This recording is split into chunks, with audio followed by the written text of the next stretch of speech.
Hello everyone, I welcome you all to the amazing platform of Physics Wala. Today we are here to discuss the lecture number 3 of our chapter D and F block elements in our wonderful batch, that is a Sankalp batch, Sankalp which is for boards and CUET preparation 2023. तो सबसे पहले बेटा हम discuss करेंगे कि हम आज क्या क्या चीज़ों को करने वाले हैं. Let's discuss. आज हम डिस्कस करेंगे बेटा about properties of D and F block elements, जैसे कि आपके पास स्टार्ट होगा atomic size and ionization enthalpy. अब बेटा atomic size and ionization enthalpy D and F block elements के लिए, स्पेसिफिकली अभी हम डी ब्लॉक एलिमेंट्स के लिए बात करें, ये बहुत वास्ट टॉपिक है. इसमें बहुत सारी चीज़ें हैं जो आपको समझनी है. तो अगर आपने लेक्चर नंबर 2 नहीं पढ़ा है, आपने शील्डिंग इफेक्ट और लेंथ एंड कॉन्ट्रैक्शन के बारे में कुछ नहीं पढ़ा है जो कि मैंने लेक्चर 2 में आपको दिया था, तो ये लेक्चर आप स्टार्ट नहीं करेंगे. आप लेक्चर ये तभी स्टार्ट करेंगे जब आप अपने लेक्चर 2 से डन हो जाए. ये सबसे पहले आपको समझना है. आज की क्लास टोटल कंसेप्चुअल है, बहुत डीप में चीज़ों को बताया जाएगा, तो बिल्कुल फोकस करके आज की क्लास को पढ़ना है. So let's start with the class. सबसे पहले बेटा जो हम अपनी प्रॉपर्टी को डिस्कस करेंगे that is the atomic size. किसी भी एटम के साइज की बात करी जाती है. किसी भी एटम के साइज का मतलब क्या होता है कि आप उसके सबसे इनर पॉइंट का उसकी बाउंड्री से डिस्टेंस अगर निकालते हैं तो उसे हम कहते हैं उसका रिस्पेक्टिव एटॉमिक रेडियाई या एटॉमिक साइज, जो भी आप कहना है. ठीक है बेटा. अब सबसे पहले आपसे बात की जाएगी कि अगर हम अलोंग द पीरियड्स बात करें, हमारे पास हमारे एस ब्लॉक्स होते हैं, है ना, हमारे पास हमारे डी ब्लॉक एलिमेंट्स होते हैं, हमारे पास हमारे पी ब्लॉक एलिमेंट्स होते हैं. सबसे पहला सवाल जो आपसे जो पूछा जा सकता है वो ये है बेटा कि इन तीनों का साइज का ऑर्डर आपके पास क्या होता है. आपके पास सबसे बड़े होते हैं बेटा एस ब्लॉक एलिमेंट्स, देन आपके पास होते हैं d block elements and then आपके पास होते हैं आपके पी ब्लॉक एलिमेंट्स. ये चीज़ नॉर्मली इस बेसिस पे चलती है बेटा, ये चीज़ नॉर्मली इस बेसिस पे चलती है कि जब आप मूव करते हैं लेफ़्ट टू राइट, जब आप मूव करते हैं बेटा लेफ़्ट टू राइट, तो आपका जो साइज़ होता है वो नॉर्मली क्या होता है, डिक्रीज होता है. ये चीज़ हम अपनी 11th स्टैंडर्ड में पढ़ते हैं. When we move from left to right तो हमारा साइज़ डिक्रीज होता है, जब हम टॉप से बॉटम मूव करते हैं तो हमारा साइज़ इंक्रीज होता है. लेफ्ट टू राइट जब साइज डिक्रीज होता है तो उसका नॉर्मल रीजन क्या रहता है, increase in the effective nuclear charge, है ना. जैसे जैसे आप लेफ्ट टू राइट मूव करते हो तो आपका साइज छोटा होने का यही रीजन है. अफेक्टिव न्यूक्लियर चार्ज बढ़ता है, जेड अफेक्टिव बढ़ता है, साइज छोटा होता चला जाता है. मैंने आपको लास्ट क्लास में बताया था कि जेड अफेक्टिव का और साइज का इनवर्स का रिलेशनशिप, करेक्ट. तो अगर जेड अफेक्टिव आपका बढ़ेगा तो साइज छोटा होता चला जाएगा. ये एक नॉर्मल ट्रेंड होता है जो हमेशा लेफ्ट टू राइट जब भी आप मूव करते हैं एलिमेंट्स की तरफ तो हमेशा यही ट्रेंड फॉलो होता है, करेक्ट. तो हम सबसे पहले लेफ्ट टू राइट की बात करें. अब देखो बेटा, अगर आपसे आपके डी ब्लॉक एलिमेंट्स का साइज का ट्रेंड पूछा जाए लेफ्ट टू राइट, तो वो आपके पास डिक्रीजिंग ऑर्डर होता है और ये होता है बेटा आपका साइज का ट्रेंड इस तरीके से. कैंडियम, टाइटेनियम, क्रोमियम, मैंगनीज एंड जो भी एलिमेंट्स आपके पास प्रेजेंट है वो सब ये आपके पास आपका साइज का ट्रेंड होता है. इसमें से कुछ कुछ एलिमेंट्स के साइज थोड़े से बराबर से भी होते हैं, बट अगर आपको एग्जैक्ट ऑर्डर पूछा जाए तो वो आपके पास यही रहेगा. जैसे कि आपके पास आयरन और कोबाल्ट का जो साइज होता है वो काफ़ी हद तक आपके पास क्या रहता है, बराबर रहता है. और मैंगनीज और जिंक का साइज भी काफ़ी हद तक बराबर रहता है, बट स्टिल मैंगनीज ही बड़ा रहता है. ठीक है बेटा. अब हम यहाँ पर लिखेंगे जनरली, हम लिखेंगे बेटा यहाँ पर जनरली मूविंग फ्रॉम, जनरली बेटा moving from left to right, moving from बेटा left to right size decreases, है ना. जनरली हम क्या बोलते हैं कि जब हम लेफ्ट टू राइट मूव करते हैं बेटा तो हमारा जो साइज होता है वो डिक्रीज होता है, करेक्ट. अब इसका रीजन क्या है, ऐसा क्यों होता है, ऐसा इसलिए होता है बेटा due to increase in, due to बेटा डिक्रीज इन साइज, इसलिए होता है बेटा due to increase in Z effective, और जेड अफेक्टिव आपके पास क्या होता है, that is IE, that is effective, that is बेटा अफेक्टिव न्यूक्लियर चार्ज, इसका मतलब होता है बेटा अफेक्टिव न्यूक्लियर चार्ज। जब भी आपको ये चीज लिखी हुई दिखाई दे कि आपके पास जेड अफेक्टिव बढ़ रहा है, तो आप समझ जाइएगा कि आपका जो साइज है बेटा वो क्या होगा, डिक्रीज। तो जब आप लेफ्ट टू राइट मूव करते हैं, किसी भी रिस्पेक्टिव एस ब्लॉक में बात करो, डी ब्लॉक में बात करो, पी ब्लॉक में बात करो, आप कहीं पर भी जाओ, आपका साइज लेफ्ट टू राइट हमेशा क्या होता है, डिक्रीज। और इसका रीजन क्या होता है, increase in the effective nuclear charge, हमेशा जैसे कि हम पढ़ते हैं। ठीक है बेटा, जिन बच्चों को 11th के बारे में नहीं पता है, मैंने उनके सामने लिख भी दिया है कि इसका ये रीजन होता है।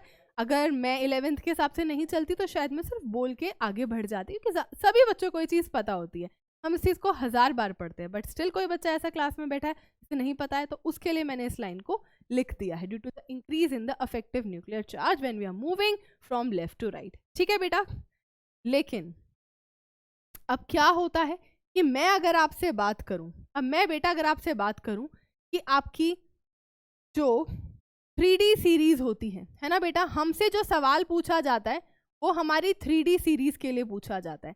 3D सीरीज में कौन कौन से एलिमेंट्स आते हैं, कैंडियम आता है बेटा, टाइटेनियम आता है, वेनेडियम, क्रोमियम, मैंगनीज,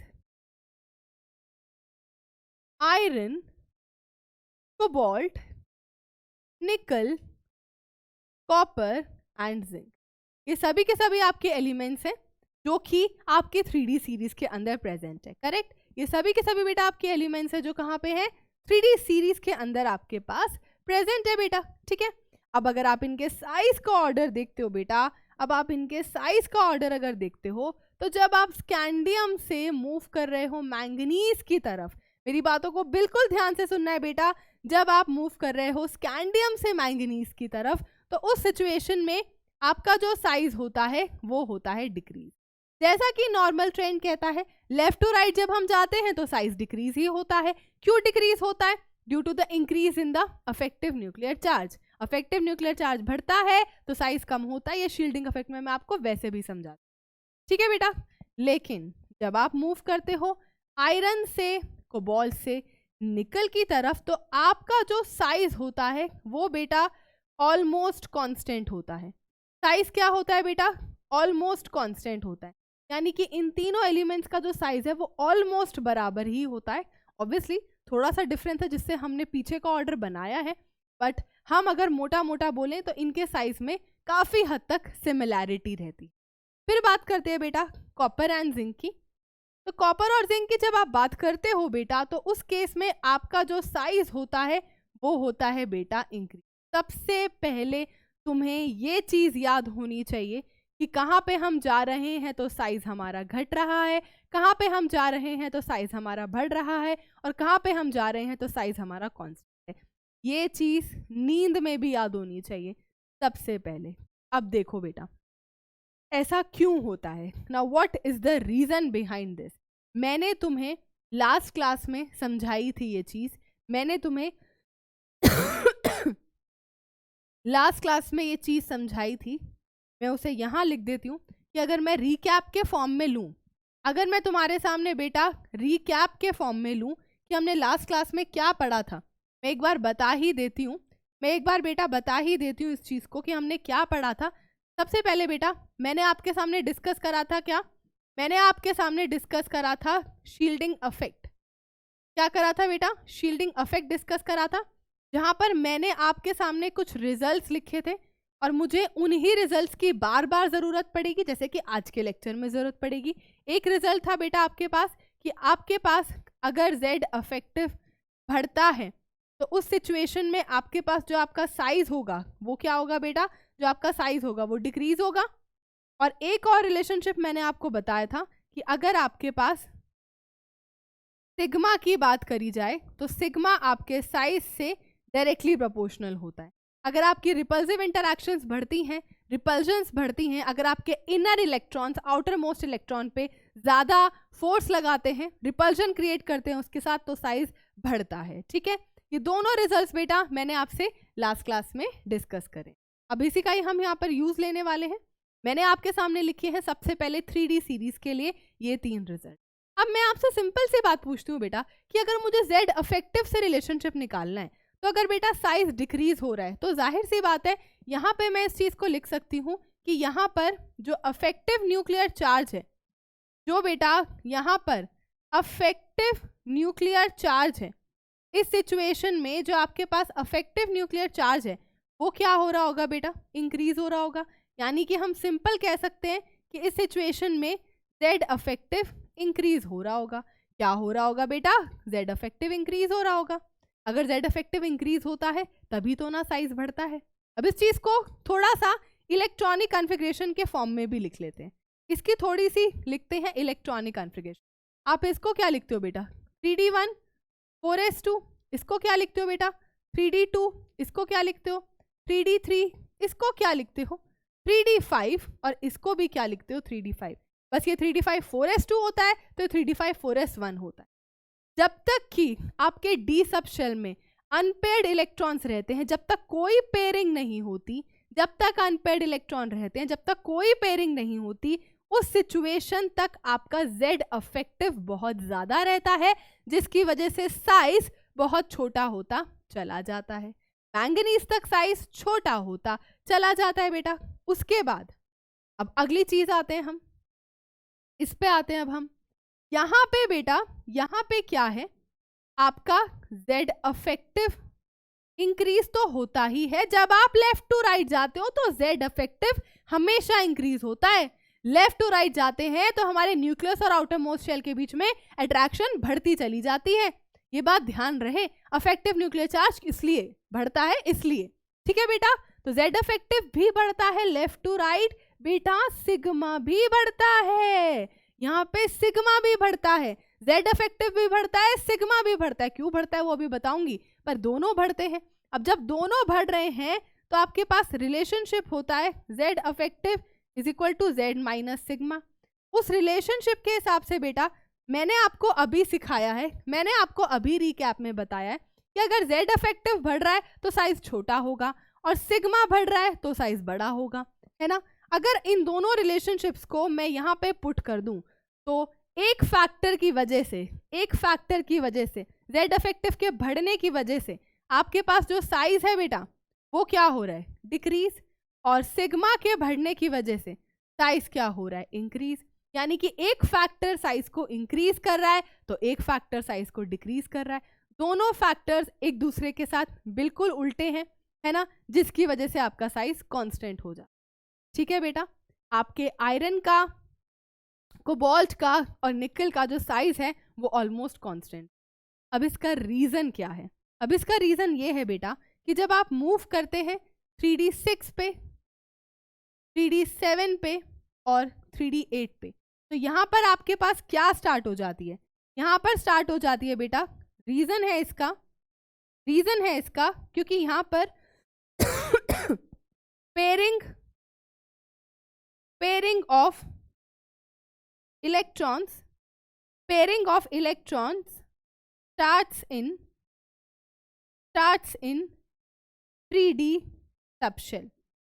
जो आपके पास 3D सबशेल होता है उसके अंदर पेयरिंग ऑफ इलेक्ट्रॉन स्टार्ट हो जाता। आपने देखा 3D6 में पेयरिंग स्टार्ट हो गई।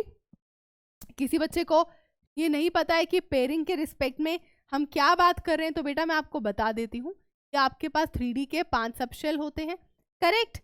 आपने जब तक 3D5 देखा था जब तक आपके पास कोई पेयरिंग नहीं थी, पर जैसे आप 3D6 में जाते हैं आपके पास पेयरिंग पहली स्टार्ट हो जाती है। जैसे आप 3D7 में जाएंगे बेटा एक और पेयरिंग स्टार्ट हो जाएगी। जैसे आप 3D8 में जाएंगे आपके पास एक और पेयरिंग हो जाए। तो जैसे ही पेयरिंग स्टार्ट होती है एक रिस्पेक्टिव ऑर्बिटल में इलेक्ट्रॉन्स बढ़ने लगते हैं, उन इलेक्ट्रॉन्स के बीच में भी आपस में रिपल्जन होनी स्टार्ट हो जाती है। जो यहाँ पर सिग्मा हम ले रहे हैं वो इन इलेक्ट्रॉन्स के बीच में आपस में रिपल्जन की वजह से ले रहे हैं, ठीक है बेटा। तो इनके बीच में रिपल्जन की वजह से आपका साइज बढ़ने लग जाता है, ठीक है बेटा। अब साइज एक फैक्टर से घट रहा है एक फैक्टर से बढ़ रहा है, तो साइज ऑलमोस्ट आपके पास क्या रहता है, कांस्टेंट। रीजन लिख दिया है, pairing of electron starts in 3D subshell. अब उसके बाद बेटा अब उसके बाद आप जाते हैं यहाँ पे, तो यहाँ पर बेटा आपका सिग्मा बहुत ज़्यादा हो जाता है। यहाँ पर बेटा सिग्मा आपका बहुत ज़्यादा हो जाता है। हम यहाँ पर लिखेंगे size increases 3D subshell 3D subshell is completely filled 3D subshell is completely filled sigma is equal to electronic repulsions sigma is equal to electronic repulsions dominate, है ना। डोमिनेट का मतलब अब उनके हिसाब से सब कुछ होगा।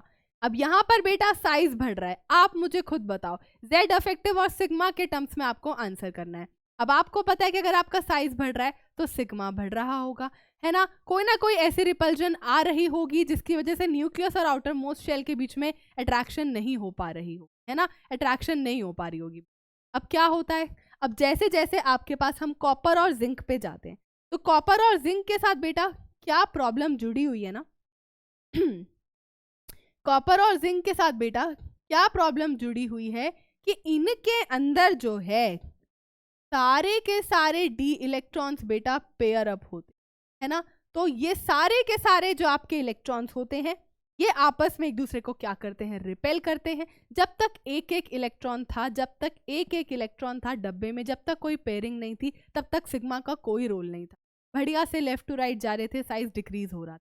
जैसे ही आपकी पेयरिंग स्टार्ट हुई इलेक्ट्रॉन्स ने आपस में रिपल्जन करना स्टार्ट कर दी, तो सिग्मा की वैल्यू बढ़ने लग गई। ठीक है, अब आपका सिग्मा की वैल्यू जब बढ़ी तो साइज आपका कांस्टेंट हो गया। एक फैक्टर साइज को डिक्रीज कर रहा है, एक फैक्टर साइज को इंक्रीज कर रहा है, तो साइज इज कांस्टेंट। और जब आप यहाँ पे जा रहे हैं तो आपके सारे के सारे इलेक्ट्रॉन्स के पेयरिंग होने की वजह से सिग्मा की वैल्यू बहुत ज़्यादा बढ़ गई है और आपका रिपल्जन बहुत ज़्यादा बढ़ गया है, जिसकी वजह से साइज आपका इंक्रीज होता हुआ आपको दिखाई देता है, जो कि नॉर्मल ट्रेंड नहीं होता बेटा। नॉर्मली हम ये चीज़ नहीं ऑब्जर्व करते हैं कि जब हम लेफ्ट टू राइट जाएंगे तो हमारा साइज डिक्रीज होगा, है ना। हम हमेशा यही ऑब्जर्व करते हैं कि जब हम लेफ्ट टू राइट जाएंगे तो हमारा साइज डिक्रीज होगा, साइज इंक्रीज होगा, ये हम कभी ऑब्जर्व नहीं करते। तो आपको हर एक चीज़ का रीज़न मैंने लिख दिया है, बट स्टिल रीज़न नहीं पूछा जाता। पूछा जाता है कि आपका नॉर्मली लेफ्ट टू राइट जाते समय साइज का ट्रेंड क्या है। तो ट्रेंड यही है बेटा कि स्कैंडियम से मैंगनीज की तरफ जाते हैं तो साइज डिक्रीज होता है, आयरन से निकल की तरफ जाते हो साइज कांस्टेंट रहता है, कॉपर से जिंक की तरफ जाते हो तो साइज इंक्रीज होना स्टार्ट कर देता है। हर चीज़ मैंने येलो कलर से यहाँ पे लिख दी है। और ये जो ट्रेंड लिखा है ये ट्रेंड आपसे आपके बोर्ड्स में नहीं पूछा जाता, बोर्ड्स में ये ट्रेंड नहीं पूछा जाता। बोर्ड्स में बस नॉर्मली आपसे पूछते हैं कि लेफ्ट टू राइट जब हम डी ब्लॉक एलिमेंट्स में जा रहे हैं तो साइज के साथ क्या होता है। तो आप लिखेंगे कि जब हम generally moving from left to right तो हमारा साइज डिक्रीज होता है। क्यों होता है? क्योंकि इंक्रीज होता है अफेक्टिव न्यूक्लियर चार्ज के अंदर। ठीक है, फिर उसके बाद आपको ये पता होना चाहिए कि जब हम लेफ्ट टू राइट मूव करें तो साइज का डिक्रीज होना रेगुलर नहीं है। ऐसा नहीं है कि साइज सिर्फ डिक्रीज ही होता चला जा रहा है, डिक्रीज होता है लेकिन फिर बीच में कांस्टेंट हो जाता है और फिर अचानक से बढ़ने लग जाता है ना। अब इसका एग्जैक्ट रीजन क्या है ना बेटा, वो सब कुछ मैंने यहाँ पर आपको लिख दिया है, वो सिर्फ आपकी अंडरस्टैंडिंग के लिए। ठीक है, कोई आपसे पूछता नहीं है ये सब। अब यहाँ पर हमने बेटा लेफ्ट टू राइट के बारे में सब चीजें देख ली हैं। ठीक है, अब आप इसे लिख सकते हैं। साइड में हट गई हूं, आप इसे पॉज करके लिख सकते। तो ध्यान रहे बेटा, ध्यान रहे बहुत अच्छे से ये चीज, ध्यान रहे बेटा बहुत अच्छे से ये चीज कि जब आप 3D सीरीज की बात कर रहे हैं जब आप 3D सीरीज की बात कर रहे हैं बेटा तो आपके पास जो है स्कैंडियम, टाइटेनियम, वेनेडियम, क्रोमियम और मैंगनीज तक जब आप मूव कर रहे हैं, बेटा तो इधर से इधर मूव करने पर नॉर्मली आपको क्या दिखाना है कि आपका साइज इस तरीके से नीचे जाएगा, यानी कि डिक्रीज होगा। फिर आप लिखेंगे आपका आयरन, कोबाल्ट, निकल। जब आप आयरन से कोबाल्ट से निकल की तरफ जा रहे हैं तो आपका जो साइज है बेटा वो क्या चल रहा है, ऑलमोस्ट कांस्टेंट। मैं इस एरो की तरफ से भी आपको दिखा रही हूँ। और कॉपर और जिंक में जब आप मूव करते हैं कॉपर से जिंक की तरफ बेटा, कॉपर से जिंक की तरफ, तो आपका साइज फिर इंक्रीज हो। तो ये मोटा मोटा ट्रेंड मैंने आपको बना दिया है। अब ये जो आपका इस पेज पे मैंने लिखा है ना, ये चीज़ से आपको क्या समझ में आना चाहिए कि जब आप अपने नोट्स का रिवीजन कर रहे होंगे तो आप सिर्फ इस डायग्राम को देख के अपने दिमाग में कॉन्सेप्ट को बिठा लेंगे कि ऐसा ऐसा हो रहा है। आपको पूरा वैल्यूज़, पूरा कॉन्सेप्ट ये सब पढ़ने की कोई ज़रूरत नहीं है। ये वाला पेज सिर्फ समझने के लिए था और ये वाला जो पेज है ये आपके लिए एज अ शॉर्ट नोट का। ठीक है बेटा, ध्यान रहे। अब हम चलते हैं अगली चीज़ की तरफ, that is your size which is top to bottom. अब बेटा आपको साइज की बात करनी है जो कि हम मूव कर रहे हैं टॉप टू बॉटम की तरफ। टॉप टू बॉटम अब आपके साइज में क्या डिफरेंसेस आते हैं। अब आप देखिए हमारे पास जो है बेटा, हमारे पास जो है एलिमेंट्स रहते हैं स्कैंडियम, अट्रियम, लेंथेनम, है ना। सबसे पहले आपके पास एक ये ग्रुप होता है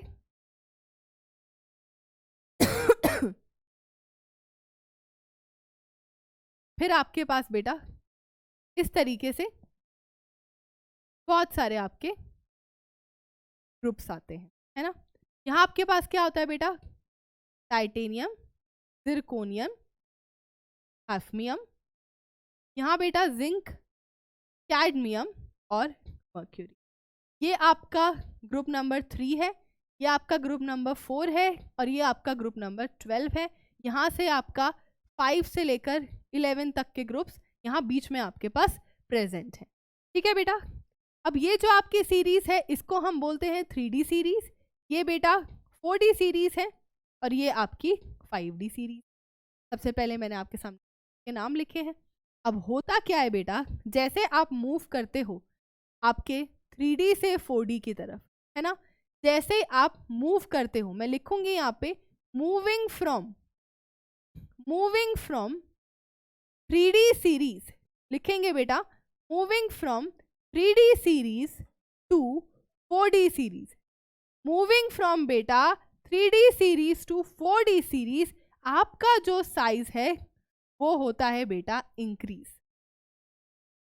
साइज होता है बेटा इंक्रीज। अब नॉर्मली अगर मैं आपसे पूछूं, नॉर्मली बेटा अगर मैं आपसे पूछूं कि हम जब भी कभी भी टॉप टू बॉटम जाते हैं, जनरली अगर मैं आपसे पूछूं, है ना, जनरली अगर मैं आपसे पूछूं कि आप मूव करते हैं टॉप टू बॉटम, जनरल में अगर आपसे पूछूं कि जब आप मूव करते हो टॉप टू बॉटम, है ना, जिन बच्चों को बिल्कुल भी ये चीज़ नहीं पता है कि टॉप टू बॉटम क्या चल रहा है, उसके लिए मैं ये लिख रही हूँ। जब भी बेटा आप मूव करते हो टॉप टू बॉटम, आप किसी भी ग्रुप की बात कर लो, एनी ग्रुप, लेट्स से कि मैं ग्रुप 1 के एलिमेंट्स की बात करती हूँ, है ना, मैं ग्रुप 1 के एलिमेंट्स की बात करती हूँ, तो आपके पास लिथियम होता है, सोडियम होता है, पोटेशियम होता है ना। अब इनकी इलेक्ट्रॉनिक कन्फिगरेशन लिखो तो आप क्या लिखते हो, आप लिखते हो बेटा 1s2, 2s1 लिखते हो, यहाँ क्या लिखते हो 1s2 लिखते हो 2s2 2p6 लेते हो बेटा 3s1 लिखते हो, फिर 1s2 लिखते हो, 2s2 लिखते हो बेटा 2p6 लिखते हो, 3s2 लिखते हो, 3p6 लिखते हो और फिर लिखते हो बेटा 4s1।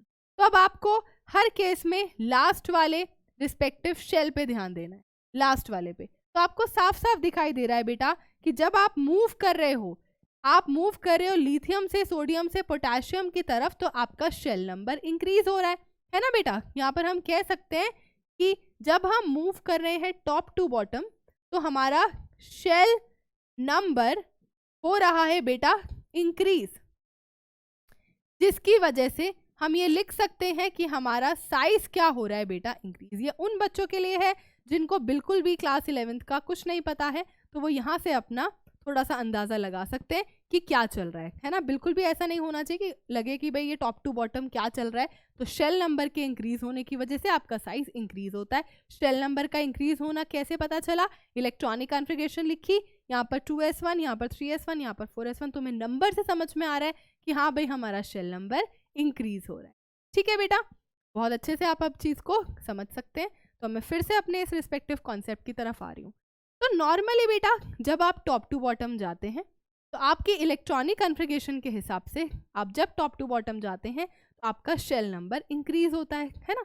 तो आप स्कैंडियम से अट्रियम की तरफ जा रहे हैं, टाइटेनियम से जिरकोनियम की तरफ जा रहे हैं, जिंक से कैडमियम की तरफ जा रहे हैं, तो नॉर्मली साइज विल इंक्रीज। तो मैंने लिखा है यहाँ पे moving from 3D series to 4D series size increases. अब रीजन क्या लिखेंगे बेटा? रीजन लिखेंगे ड्यू टू, आप सबको रीजन पता है, अभी मैंने बताया बेटा, due to increase in the number of shells.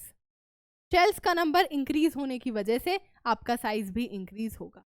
Normal जैसे होता है वैसा ही होगा, कुछ अलग सी चीज नहीं है इसमें, है ना, कुछ भी अलग सा नहीं है, नॉर्मल चल रहे हैं हम, टॉप टू बॉटम चल रहे हैं, बस ठीक है। लेकिन बेटा लेकिन जब आप मूव करते हो 4D सीरीज से 5D सीरीज की तरफ, लेकिन बेटा जब आप मूव करते हो 4D सीरीज से 5D सीरीज की तरफ, तब चीजें कुछ और होती। अब ध्यान से सुनना है, मैं लिखूंगी यहाँ पे मूविंग फ्रॉम बेटा, moving from 4D series, moving from बेटा 4D series to 5D series, आपका जो साइज होता है बेटा वो होता है ऑलमोस्ट कांस्टेंट। आपका जो साइज होता है बेटा वो आपके पास क्या होता है? ऑलमोस्ट कांस्टेंट, है ना। इस बात का मतलब है कि बेटा कि आपके जो हैं 4D सीरीज के एलिमेंट्स, आपके जो हैं बेटा, आपके जो हैं 4D सीरीज के एलिमेंट्स का साइज 5D सीरीज के एलिमेंट से ऑलमोस्ट सेम रहता है, ऑलमोस्ट कांस्टेंट रहता है। ये चीज यहाँ पे लिखी हुई है, ये चीज बेटा मैंने यहाँ पे लिखी हुई है, यही चीज मैंने यहाँ पे लिखी है। सबसे पहले ध्यान से कॉन्सेप्ट को अपने दिमाग में बिठाना है कि ये 4D सीरीज के एलिमेंट्स और 5D सीरीज के एलिमेंट्स का साइज एकदम बराबर है। जिरकोनियम ऑफ्मियम के जैसा है ना, अगला एलिमेंट उसके जैसा होगा, कैडमियम मर्क्यूरी के जैसा है, इन सब का साइज एकदम बराबर है। अब ऐसा क्यों होता है? टॉप टू बॉटम जब आप जाते हो बेटा तो साइज तो आपका इंक्रीज होना चाहिए, तो ऐसा क्यों हो गया कि आपका साइज ऑलमोस्ट कांस्टेंट आ रहा है? सबसे पहले ये आपका ट्रेंड है जो आपको फॉलो करना है। मैं आपको रिजल्ट भी लिख देती हूँ, कि जब आप 3D से 4D जाते हो तो साइज इंक्रीज होता है, जब आप 4D से 5D जाते हो तो साइज कांस्टेंट रहता है। यहाँ पर बेटा साइज इंक्रीज है, यहाँ पर लिख रही हूँ मैं साइज कांस्टेंट है, ताकि आपको कोई भी कंफ्यूजन नहीं होना चाहिए। सबसे पहले मैंने रिजल्ट ही लिख दिया है, ठीक है, ये बात ध्यान रहे। एक और चीज मैं बोलना चाहूंगी बेटा कि साइज कांस्टेंट होता है ना, only valid from group 4 to 12। ये चीज जो बेटा वैलिड होती है ग्रुप 4 से ग्रुप 12 तक के लिए ही वैलिड होती है ना, ग्रुप 4 से ग्रुप 12 तक के लिए ही वैलिड होती है। इसका मतलब है कि इनमें ये चीज कुछ नहीं है। इसका मतलब है बेटा कि जब हम ग्रुप 3 की बात कर रहे हैं, इसका मतलब है बेटा कि जब हम ग्रुप 3 की बात कर रहे हैं, तो वहां पर हम मूव कर रहे हैं, मूविंग फ्रॉम बेटा टॉप टू बॉटम। तो यहां पर आपके पास कोई एक्सेप्शन नहीं है, moving from top to bottom आपका जो नॉर्मली साइज है बेटा वो हो रहा है इंक्रीज, यानी कि सबसे छोटा स्कैंडियम है, उससे छोटा अट्रियम है, और सबसे बड़ा आपके पास कौन है? लेंथेनम है। सबसे बड़ा बेटा आपके पास क्या है? लेंथेनम। ये नॉर्मल जो साइज का ट्रेंड होना चाहिए वो आपके सामने लिखा है, सबसे बड़ा लेंथेनम, फिर अट्रियम, फिर आपका स्कैंडियम। जैसे नॉर्मली ट्रेंड होता है, टॉप टू बॉटम जाते हो, साइज बढ़ता है, increase in the number of shells होता है, जैसे नॉर्मल ट्रेंड चलता है वैसा ही चल रहा है ग्रुप नंबर 3 पर। ग्रुप नंबर 3 पर कुछ भी नहीं प्रॉब्लम है, कोई एक्सेप्शन नहीं है, कुछ नहीं है। मैं फिर से कह रही हूं, मैंने यहाँ पे गोला मारा है ग्रुप नंबर 3 के सामने, ऐसा लिखा है, लेकिन मैंने ग्रुप नंबर 4 से लेके ग्रुप नंबर 12 तक आपके सामने सबसे पहले एक रिजल्ट लिखा है। सबसे पहले रिजल्ट को अपने दिमाग में बिठाना है, फिर मैं आपको उसका रीजन समझाऊंगी। सबसे पहले बेटा रिजल्ट को अपने दिमाग में बहुत अच्छे से बिठाना है। सब कुछ लिख दिया है मैंने, एवरीथिंग आई हैव रिटन। अब आते हैं हम यहाँ पे। अब हम समझते हैं कि ऐसा क्यों होता है। अब हम समझते हैं बेटा कि ऐसा क्यों होता है। अब ध्यान से देखो, ये तुम्हारा ग्रुप नंबर 3 है ना बेटा, ये तुम्हारा ग्रुप नंबर 4 है, this is your group number 5। एक और ले लेते हैं और लास्ट में हम ले लेते हैं अपना ग्रुप नंबर 12, है ना। मुझे बस इतने ही एलिमेंट्स चाहिए। कैंडियम है, फिर बेटा टाइटेनियम है, फिर वेनेडियम है और जिंक, है ना। मुझे कुछ ही एलिमेंट्स चाहिए। अट्रियम है, जिरकोनियम है, नायोबियम है, देन वी हैव कैडमियम। यहाँ क्या है बेटा, लेंथेनम है, फिर हैफमियम है, फिर आपके पास क्या है, टेंटेलम है, और यहाँ आपके पास मर्क्यूरी है। और ये जो आपका ग्रुप है ये अभी भी डन नहीं है, मैं इसके साथ थोड़ा सा जोड़ दे रही हूँ बेटा, क्योंकि आपको पता है कि यहाँ पर आपके पास आ रहे हैं 14 एलिमेंट्स। यहाँ आपके पास आ रहे हैं बेटा 14 एलिमेंट्स, जिनको आप क्या बोलते हो, लेंथेनाइड्स। कहाँ पे प्रेजेंट है सब कुछ मैं आपको आपकी क्लास नंबर 1 में बता चुकी। लेंथेनाइड्स यहाँ पर प्रेजेंट है ना बेटा। सबसे पहले अब आपको फिर से मैं ये चीज बताऊंगी कि आपका यहाँ से लेके यहाँ तक का और यहाँ से लेकर यहाँ तक का जो साइज है, हमें बस इतना ही देखना है, जो साइज है वो ऑलमोस्ट क्या है बेटा, कांस्टेंट। क्या है, साइज ऑलमोस्ट कांस्टेंट। अब सबसे पहले इस चीज का रीजन तुम अपने नोट्स में या अपने दिमाग में या एनसीईआरटी के हिसाब से या अपनी बोर्ड्स की शीट में क्या लिखोगे बेटा। मैं बिल्कुल उसी हिसाब से पढ़ा रही हूँ जिस हिसाब से तुमने अटेम्प्टिंग करनी है। पहले सारा रिजल्ट लिखा है, अब रीजन समझाओ, ठीक है। तो अब आपको इसका रीजन पता होना चाहिए। मैं रीजन लिख रही हूँ सबसे पहले। रीजन है बेटा ड्यू टू बेटा लेंथेनॉइड, ड्यू टू बेटा लेंथेनॉइड कंट्रैक्शन, ड्यू टू बेटा लेंथेनॉइड कंट्रैक्शन। अब लेंथेनॉइड कंट्रैक्शन क्या होता है, that is the poor shielding effect, that is बेटा poor shielding effect of F electrons, that is बेटा poor shielding effect of F electrons। वो आपके F इलेक्ट्रॉन्स का पुअर शील्डिंग इफेक्ट होता है। Moving from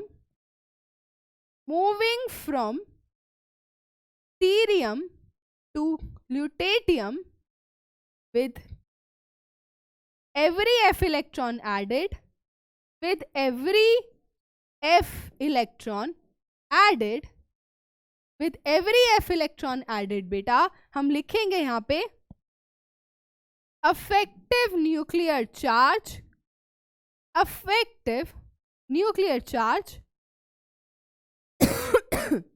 effective nuclear charge increases, size decreases from cerium to lutetium. ये सब बातें मैं तुम्हें लास्ट क्लास में समझा चुकी हूँ, पूरा बताया था। अब उसी चीज़ को यहाँ पर लिख रही हूँ क्योंकि बहुत से बच्चों को सब्जेक्टिव में आंसर्स लिखने में परेशानी आती है। तो जब भी आपसे ये साइज का रीज़न पूछा जाता है तो आपको इसी ऑर्डर में लिखना है जैसे मैंने लिखा है, ठीक है बेटा। अब हम समझते हैं हो क्या रहा है। अब देखो बेटा आपके पास क्या है, कलर हम थोड़ा अलग सा ले लेते हैं। आपके पास क्या है बेटा, देखो जिरकोनियम पे गए, नायोबियम पे गए, करते करते करते आप गए कैडमियम, है ना। अब कैडमियम से आप आए लेंथेनम पे, किस पे आए बेटा? लेंथेनम पे आए। अब लेंथेनम के बाद यहाँ पर 14 एलिमेंट्स प्रेजेंट है। कौन से 14 एलिमेंट्स प्रेजेंट है? लेंथेनाइट्स प्रेजेंट है, जो कि कहाँ से कहाँ तक होते हैं? सीरियम से ल्यूटेटियम तक होते हैं बेटा। कहाँ से कहाँ तक होते हैं? सीरियम से ल्यूटेटियम तक होते हैं। यानी कि इधर बीच में यानी कि इधर बीच में लेंथेनम और हाफनियम के बीच में 14 एलिमेंट्स प्रेजेंट हैं। वो 14 एलिमेंट्स तुम्हें दिखाई नहीं दे रहे हैं। वो 14 एलिमेंट्स तुम्हें भले ही दिखाई नहीं दे रहे हैं, लेकिन तुम्हें पता है कि वो 14 एलिमेंट्स यहाँ पर प्रेजेंट हैं। तुम्हें पता है बेटा कि वो 14 एलिमेंट्स यही हैं। ये रे वो 14 एलिमेंट्स। तुमको साफ साफ ये चीज पता है, तुमको साफ साफ ये चीज पता है। इनको रखा यहीं जाता है, इनको रखा यहीं जाता है, ग्रुप नंबर 3 में ही रखा जाता है इनको। लेकिन इनको रख के दिखाया कहाँ है? यहाँ पे सीरियम से ल्यूटेटियम तक पूरा का पूरा ग्रुप इधर ही प्रेजेंट है। ये इधर ही है, ये इसी जगह पे है। लेकिन हम इनकी प्रॉपर्टी डी ब्लॉक एलिमेंट्स और ट्रांजिशन एलिमेंट्स से नहीं मिलती, इसलिए इनको नीचे रखा गया है। जगह तो इनकी वही ही है, जगह तो बेटा इनकी वही ही है। अगर मैं इन सब को उठा के यहाँ पे रख दूं तो इन सबको मुझे खिसकाना पड़ेगा ना, फिर तो ये सब यहाँ रखे जाएंगे। और फिर जब ये यहाँ रखे जाएंगे तो जाहिर सी बात है रखने को अलाउ तभी किया जाएगा जब इन सब की प्रॉपर्टी आपके पूरे के पूरे डी ब्लॉक एलिमेंट से मिलती हो। अब इनकी प्रॉपर्टीज डी ब्लॉक एलिमेंट से मिल ही नहीं रही थी, तो इनको बोला भाई तुम नीचे जाके बैठ जाओ, तुम्हारी प्रॉपर्टीज थोड़ी अलग है, तुम्हें अलग ही देश बना देते हैं, है ना, तुम्हें अलग ही नाम दे देते हैं, एफ ब्लॉक एलिमेंट दे देते हैं, इनर ट्रांजिशन एलिमेंट्स नाम दे देते हैं, रेयर अर्थ, वो सब बाद में बताया जाएगा क्या क्या इनके नाम होते हैं। अभी मेरे मुंह से सुन रहे हो तो बस सुन लो, ठीक है बेटा। तो अब ये चीज आपके दिमाग में बहुत अच्छे से बैठी होनी चाहिए, है ना बेटा। तो यही चीज मैं आपको यहाँ पर बता रही हूँ कि आपके ये 14 के 14 एलिमेंट्स यहाँ पे प्रेजेंट है ना बेटा। अब आप लेंथेनम से लेफ्ट टू राइट की तरफ मूव करो, तो लेंथेनम और हॉफनियम के बीच में 14 एलिमेंट्स प्रेजेंट है, यानी कि सीरियम से ल्यूटेटियम की तरफ। तो बेटा इनके अंदर भी तो साइज का डिक्रीज होगा ना, है ना। मैंने अभी आपको बताया कि सीरियम से ल्यूटेटियम की तरफ with every f electron added size decrease होता है ना। तो ये सीरियम का साइज है, फिर अगले एलिमेंट का, फिर अगले एलिमेंट का, ऐसे करते करते करते करते करते बेटा साइज यहाँ पर क्या होता चला जाएगा? डिक्रीज होता चला जाएगा, है ना बेटा। साइज क्या होता चला जाएगा? डिक्रीज होता चला जाएगा। बिल्कुल मैम डिक्रीज होगा, बिल्कुल मैम साइज डिक्रीज होगा। सीरियम से ल्यूटेटियम की तरफ मैम बिल्कुल साइज डिक्रीज होगा। अब ल्यूटेटियम के बाद अगला एलिमेंट कौन सा आता है? ल्यूटेटियम के बाद अगला एलिमेंट आता है तुम्हारे पास हैफनियम। तो बेटा हमें दिखाई देता है, हमें ये ऑब्जर्व होता है, हमें कैलकुलेशन से ये ऑब्जर्व होता है बेटा कि जिरकोनियम का साइज एकदम सिमिलर हॉफनियम के आ रहा है, नायोबियम का साइज एकदम सेम टेंटेलम के आ रहा है, इसका साइज बिल्कुल सेम इसके जैसा आ रहा है, इसका साइज बिल्कुल इसके जैसा सेम आ रहा है। वो इसलिए आ रहा है बेटा क्योंकि ये 14 एलिमेंट्स बीच में आ गए हैं और इनका साइज इतना ज्यादा डिक्रीज हो गया है कि अगले हॉफनियम का साइज जिरकोनियम के बिल्कुल बराबर ही आता है। अगर ये एलिमेंट्स यहाँ पर नहीं प्रेजेंट होते तो नॉर्मली आपका जिरकोनियम से हॉफनियम जाते समय भी साइज अच्छा खासा इंक्रीज होता, लेकिन ये इंक्रीज इसलिए नहीं दिखाई देता क्योंकि 14 एलिमेंट्स बीच में आ गए हैं और उनके बीच में साइज का डिक्रीज हो गया है। तो हॉफनियम की वैल्यू आपको उतनी ही दिखाई देती है रेडियस के मामले में जितनी की जिरकोनियम की हो, इनका साइज एकदम बराबर आता है, ठीक है बेटा। ये है बस इस बात का रीजन। यही सब कुछ चीज़ें आपके सामने लिखी है। Due to lanthanide contraction left to right जा रहे हैं सीरियम से ल्यूटेटियम की तरफ, साइज डिक्रीज हो रहा है with every f electron added, effective nuclear charge बढ़ता है, साइज छोटा होता है, सीरियम से ल्यूटेटियम की तरफ साइज इतना छोटा हो जाता है कि अगला एलिमेंट हैफनियम की वैल्यू इतनी छोटी आती है कि वो जिरकोनियम के बराबर ही हो जाती है। टेंटेलम की वैल्यू फिर और छोटी हो जाती है तो दिखाई देता है कि वो एनबी के बिल्कुल ही बराबर हो जाती है। तो ये चीज़ हर बच्चे के दिमाग में बिल्कुल क्लियर होनी चाहिए, बिल्कुल क्लियर होनी चाहिए। सीधा सीधा रीजन है लेंथेनाइट कंट्रैक्शन। ये बेटा सब चीज़ें हैं एक्सपेरिमेंटली, क्योंकि पता है क्या, अब जब साइंटिस्ट ऑब्जर्व करते हैं ना बेटा, तो साइंटिस्ट क्या ऑब्जर्व करते हैं कि यार जब हम मूव कर रहे हैं 3D से 4D की तरफ और जब हम मूव करें 4D से 5D की तरफ तो साइज तो नॉर्मली इंक्रीज होना चाहिए। अब वो ऑब्जर्वेशन करने बैठ रहे हैं तो हाँ भाई ऐसा ही होना चाहिए। तो वो देखते हैं हाइपोथेटिकली अगर मैं लूँ तो इसकी वैल्यू 3 है तो इसकी वैल्यू आ रही है 40, तो इसकी वैल्यू आ रही है 41, कभी कभी 40 के इक्वल आ रही है, इतनी पास वैल्यू आ रही है, मतलब साइज ऑलमोस्ट सेम है। मतलब साइज ऑलमोस्ट सेम है, और इनके बीच में साइज में अच्छा खासा डिफरेंस है। यानी कि यहाँ से यहाँ जाते समय साइज अच्छा खासा बढ़ता है, तो यहाँ से यहाँ जाते समय साइज ऑलमोस्ट ही कांस्टेंट क्यों रहता है? तुम अच्छे से अब ये चीज को बेटा समझ चुके हो एकदम अच्छे से। जब बेटा तुम ये चीज को पढ़ ले रहे हो, है ना, ये चीज तुम्हारी डन अब हो जा रही है, तो तुमने एक चीज पर ध्यान दिया होगा, मैम आप ग्रुप 3 में ऐसा क्यों नहीं लिख रही? मैम ग्रुप 3 के अंदर कोई साइज में एक्सेप्शन क्यों नहीं आ रहा? मैम जब हम 3D से 4D से 5D की तरफ जा रहे हैं तो साइज ऑलमोस्ट इंक्रीज ही क्यों हो रहा है ना? साइज नॉर्मली बढ़ क्यों रहा है? यहाँ पर कोई एक्सेप्शन क्यों नहीं है? Normal size moving from top to bottom size increase हो रहा है। मैंने यहाँ पर आपको कुछ भी नहीं बताया कि भाई इसका साइज इससे बराबर होगा या इसका साइज में कुछ प्रॉब्लम है, मैंने कुछ नहीं बताया। अब ऐसा क्यों हो रहा है? अब यहाँ देखो बेटा, मैंने आपको ये ग्रीन कलर से मेंशन करके बताया है कि साइज ऑलमोस्ट कांस्टेंट है, किसका? 4D का और 5D का, लेकिन मैंने आपको यहाँ पर ये चीज नहीं लिखी है ना, इसमें ऐसा कुछ नहीं है। यहाँ पर रेगुलर ट्रेंड है बेटा, यहाँ पर रेगुलर ट्रेंड है ना, और वो रेगुलर ट्रेंड आपसे कहता है कि जो साइज है वो स्कैंडियम का सबसे छोटा है, अट्रियम का उससे बड़ा है, और लेंथेनम का उससे बड़ा है ना। ऐसा इसलिए बेटा क्योंकि जो आपके लेंथेनॉइड्स आते हैं, आपके जो बेटा लेंथेनॉइड्स आते हैं वो लेंथेनम के बाद आते हैं। जो आपके लेंथेनॉइड्स होते हैं बेटा वो लेंथेनम के बाद आ रहे हैं, और उसके बाद आपका हॉफनियम आता है, तो उसका साइज इतना छोटा हो जाता है कि वो आपके जिरकोनियम के जैसा बराबर दिखाई देता है। लेकिन अब आपके लेंथेनॉइड्स के पहले है लेंथेनम, तो यहाँ पर उस चीज का इफेक्ट आपको कैसे दिखाई देगा बेटा? वो इफेक्ट जो आ रहा है 4D और 5D का साइज जो ऑलमोस्ट कांस्टेंट है, वो तो तभी दिखाई देगा ना जब आप लेंथेनॉइड्स को क्रॉस कर जाएंगे। लेंथेनॉइड्स तो लेंथेनम के बाद आ रहे हैं, तो लेंथेनम पे थोड़ी ना बेटा ये चीज एप्लीकेबल होगी। तो आपके अट्रियम और लेंथेनम यानी कि इस पूरे के पूरे ग्रुप का जो साइज है वो इरेगुलर नहीं है, वो बिल्कुल रेगुलर है।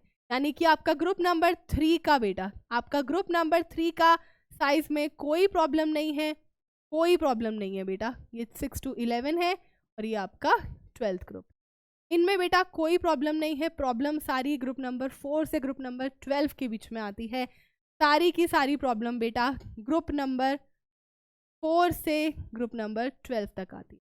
अब इतना डीपली हमने इस चीज़ को समझ लिया है कि किसी भी बच्चे को इस चीज़ में कोई भी डाउट अब नहीं होना है ना। अब चलते हैं आगे, इतना होने के बाद है ना, अब चलते हैं बेटा हम आयोनिक रेडियाई पे। अब जब बेटा आयोनिक रेडियाई की बात करेगा ना, वो आयोनिक रेडियाई में बेटा ध्यान रखना वो आपसे रेडियाई ऑफ एन आयन की बात करता है। किसकी बात करता है बेटा? Radii of an ion. तो यहाँ पर मैं आपको बताऊंगी कि आपसे कैसे कैसे सवाल पूछे जाते हैं। ये ना बेटा अब डी ब्लॉक से जुड़ा हुआ सवाल नहीं हुआ, अब ये पीरियोडिसिटी से जुड़ा हुआ सवाल हो गया है ना। तो कुछ छोटे मोटे क्वेश्चन है जो आपसे पूछे जा सकते हैं। तो आपको सबसे पहले कुछ फॉर्मूलेज हैं जिनका आपको ध्यान रखना है, कुछ फैक्टर्स हैं जिनका आपको ध्यान रखना है। अब वो क्लास 11th में हम लोग पढ़ते हैं। जैसे बेटा सबसे पहला फैक्टर आपके पास आता है कि जो आपका आयोनिक रेडियाई होता है, जो आपका आयोनिक रेडियाई होता है ना, किसी भी आयन का रेडियस होता है वो डायरेक्टली प्रोपोर्शनल होता है बेटा एनायनिक चार्ज के, है ना बेटा, डायरेक्टली प्रोपोर्शनल होता है बेटा वो एनायनिक चार्ज के, और वो इन्वर्सली प्रोपोर्शनल होता है बेटा, और वो इन्वर्सली प्रोपोर्शनल होता है कैटायनिक चार्ज के। डायरेक्टली प्रोपोर्शनल होता है एनायनिक चार्ज के, इन्वर्सली प्रोपोर्शनल होता है बेटा कैटायनिक चार्ज के। आपको हमेशा इस फॉर्मूले का ध्यान रखना है, हमेशा इस छोटी सी बात का आपको ध्यान रखना है। जैसे कि मैं आपको एग्जाम्पल लेकर बताऊं, मेरे पास सबसे पहला एग्जाम्पल है बेटा, एक आपके सामने लिखा है आयरन और एक आपके सामने लिखा है आयरन +2, ऐसा आपके सामने लिखा है ना। तो बेटा आपको पता है कि आयरन की अगर हम बात करें, इसका एटॉमिक नंबर होता है बेटा 26, तो इसके अंदर नंबर ऑफ प्रोटॉन्स कितने हैं? 26 हैं, और जितने प्रोटॉन्स होते हैं बेटा उतने ही इलेक्ट्रॉन्स होते हैं, तो बेटा वो भी 26 होंगे। अब मैं आपसे बात करूँ Fe+2 की, तो इसका एटॉमिक नंबर तो बेटा 26 ही रहेगा। प्रोटॉन्स भी बेटा इसके अंदर 26 ही रहेंगे, लेकिन बेटा इलेक्ट्रॉन्स कितने हो जाएंगे 24। तो जब भी बेटा नंबर ऑफ प्रोटॉन्स बढ़ जाते हैं नंबर ऑफ इलेक्ट्रॉन से, हमेशा उस केस में आपका Z अफेक्टिव इंक्रीज हो जाता है, जिसकी वजह से बेटा आपका साइज डिक्रीज हो जाता है ना। ये बातें आप बिल्कुल भी नहीं भूलेंगे। अगर आपका नंबर ऑफ प्रोटॉन्स बढ़ गए नंबर ऑफ इलेक्ट्रॉन्स से, है ना बेटा, देखो इसके अंदर आपके प्रोटॉन्स क्या है 26 हैं, इसके प्रोटॉन 26 हैं, तो अब प्रोटॉन के बेसिस पे तो इन दोनों में हम कंपैरिजन कर नहीं सकते, इलेक्ट्रॉन्स के बेसिस पे कर लेते हैं। इसमें इलेक्ट्रॉन्स आपके ज़्यादा हैं, इसमें इलेक्ट्रॉन्स कम हैं, तो जब आपके इलेक्ट्रॉन्स कम हो जाते हैं तो उस सिचुएशन में आपका Z अफेक्टिव बढ़ जाएगा, साइज छोटा हो जाएगा। तो ध्यान रहे बेटा, ध्यान रहे यहाँ पर जो साइज का ऑर्डर है वो बेटा आयरन का ज़्यादा है एज कम्पेयर टू Fe+2। ठीक है, अब आप इस चीज़ को ऐसे याद रख लो या फिर आप ऐसे याद रख लो, कैटायनिक चार्ज जितना ज़्यादा होता है उतना ही, जितना ज़्यादा आपका कैटायनिक चार्ज होता है उतना ही छोटा आपका रेडियाई होता है। अब आपका कैटायनिक चार्ज बढ़ गया तो आपका साइज छोटा हो गया। अब एक बच्चा सोच सकता है कि यहाँ पर प्रोटॉन्स तो बिल्कुल बराबर हैं, तो मैम नंबर ऑफ प्रोटॉन्स को ज़्यादा और नंबर ऑफ इलेक्ट्रॉन्स को कम क्यों कह रही हैं? ये बेटा हम इस चीज़ पे डिसाइड करते हैं। देखो यहाँ पर भी प्रोटॉन 26 है, यहाँ पर भी प्रोटॉन 26 है ना, लेकिन बेटा यहाँ पर इलेक्ट्रॉन्स कम हो गए हैं, यहाँ पर इलेक्ट्रॉन्स उतने ही हैं। यानी कि इसमें अगर हम आपके डिफरेंस की बात करें तो यहाँ पर कोई डिफरेंस नहीं है, यहाँ पर डिफरेंस ज़्यादा है। अगर दोनों के रिस्पेक्टिव केसेस की बात करें तो जब हम प्रोटॉन्स और इलेक्ट्रॉन्स का नंबर कंपेयर कर रहे हैं तो इसमें आपका नंबर जो है वो प्रोटॉन का ज़्यादा आ रहा है, यहाँ पर आपके पास प्रोटॉन का नंबर जो है बराबर ही आ रहा है इलेक्ट्रॉन। तो इस तरीके से हम इस चीज़ को डिसाइड करें। ठीक है बेटा, जैसे कि अब मान लो ये राजमा है और ये चावल है ना, ये भी राजमा है ये चावल है। अब राजमा दोनों में एक एक कटोरी प्रेजेंट है ना, यहाँ पर चावल एक ही कटोरी प्रेजेंट है, लेकिन यहाँ पर चावल जो है वो एक कटोरी से कम हो गया है। तो अब मैं तुमसे दोनों के दोनों केसेस में पूछूं कि बेटा मुझे ये बताओ कि राजमा किस में ज़्यादा है, दोनों प्लेट में से राजमा किस में ज़्यादा है। अब तुम ये थोड़ी ना बोलोगे कि मैम इसमें भी एक ही कटोरी है उसमें भी एक ही कटोरी है, तो कैसे बताएं? तुम यही तो देखोगे ना बेटा कि मैम अगर मुझे इतने राजमा से इतने चावल खाने तो मैम इसमें तो बराबर है, सही चल रहा है, लेकिन मैम यहाँ पर जो आपने चावल है ना थोड़े कम कर दिए हैं तो राजमा फिर ऑब्वियसली ज़्यादा ही हो गए हैं। तो ऐसे आप इस चीज़ को अपने दिमाग में बिठा सकते हो अगर आप Z अफेक्टिव से कंपेयर कर रहे हो तो। नहीं तो बेटा एक और तरीका है, आप हमेशा क्या निकाला करो, आप निकाला करो प्रोटॉन बाय इलेक्ट्रॉन का रेशो, आप प्रोटॉन बाय इलेक्ट्रॉन का रेशो निकाल लिया करो। ठीक है, तो जितना ज़्यादा ये प्रोटॉन बाय इलेक्ट्रॉन का रेशो आता है ना बेटा उतना ही छोटा आपका साइज हो जाता। अब जैसे हम अपने एग्जाम्पल की बात कर रहे थे, हमारे पास था आयरन, हमारे पास था Iron+2 है ना। अब आयरन में इलेक्ट्रॉन कितने हैं 26 हैं, प्रोटॉन कितने हैं बेटा वो भी 26 हैं। यहाँ पर इलेक्ट्रॉन कितने थे 24 थे, यहाँ पर आपके पास प्रोटॉन कितने हैं 26 है ना बेटा। प्रोटॉन बाय इलेक्ट्रॉन का रेशो निकाल लो, यानी कि 26/26, तो ये कितना आएगा बेटा 1 आएगा। यहाँ पर तुम निकालो प्रोटॉन बाय इलेक्ट्रॉन का रेशो, तो 26/24। तो तुम्हें ये तो समझ में आ रहा है बेटा कि ये कुछ ना कुछ आएगा नंबर, तो ये आपका 1 से ज़्यादा ही आएगा, जो भी आएगा 1 से तो बेटा ज़्यादा ही आएगा। और अगर ये नंबर आपका 1 से ज़्यादा आ रहा है यानी कि इन दोनों में कंपैरिजन करें तो हमारे पास ये वैल्यू जो है वो ज़्यादा आ रही है, तो आपका साइज़ छोटा हो जाए इस रिस्पेक्टिव केस। तो आप इसके हिसाब से भी निकाल सकते हो या फिर आप अपना Z अफेक्टिव के हिसाब से भी निकाल सकते हो। ये आपकी पीरियोडिसिटी चैप्टर का पार्ट होता है। यहाँ हम D and F block elements के बारे में ज़्यादा डिस्कस नहीं कर रहे हैं, हम पीरियोडिसिटी के बारे में बात। ठीक है बेटा, जिन बच्चों को एनायनिक चार्ज कैटायनिक चार्ज में भी प्रॉब्लम होती है उनके लिए मैंने डिटेल में बताया कि आप इस तरीके से इस चीज़ को करते हैं। ज़्यादातर बच्चों को बेटा ये चीज़ आती ही होती है। अब जैसे कि एक और हम सवाल लेते हैं कि हमारे पास प्रेजेंट है बेटा मैंगनीज +1, हमारे पास प्रेजेंट है बेटा मैंगनीज +3 और हमारे पास प्रेजेंट है बेटा मैंगनीज +7। अब क्यों थोड़ी ना बेटा हम हर बार जो है अपना इलेक्ट्रॉन का नंबर निकालेंगे, प्रोटॉन का नंबर निकालेंगे, नहीं, वो सिर्फ समझाने के लिए था। वो आपको डीप में मैंने बताया कि ऐसा क्यों होता है, वो आयनिक रेडिया जो है एनायनिक चार्ज और कैटायनिक चार्ज से कैसे रिश्ता रखता है। लेकिन हमें सिंपल अपना फॉर्मूला यूज करना है। वो क्या कहता है कि जितना ज्यादा आपका बेटा कैटायनिक चार्ज होता है उतना ही छोटा आपका साइज होता है। बस आप इसी के हिसाब से अपना आंसर करेंगे तो आपके पास आपका आंसर आ जाएगा। डिटेल में भी समझा चुकी हूँ और आपको फॉर्मूले से भी बता चुकी हूँ। ठीक है बेटा, अब चलते हैं हम आगे। That is the next property बेटा, that is your ionization enthalpy. अब सबसे पहले आयोनाइजेशन एंथैल्पी की डेफिनेशन क्या होती है? डेफिनेशन होती है बेटा, energy required to remove the outermost electron और the valence electron from an isolated gaseous atom.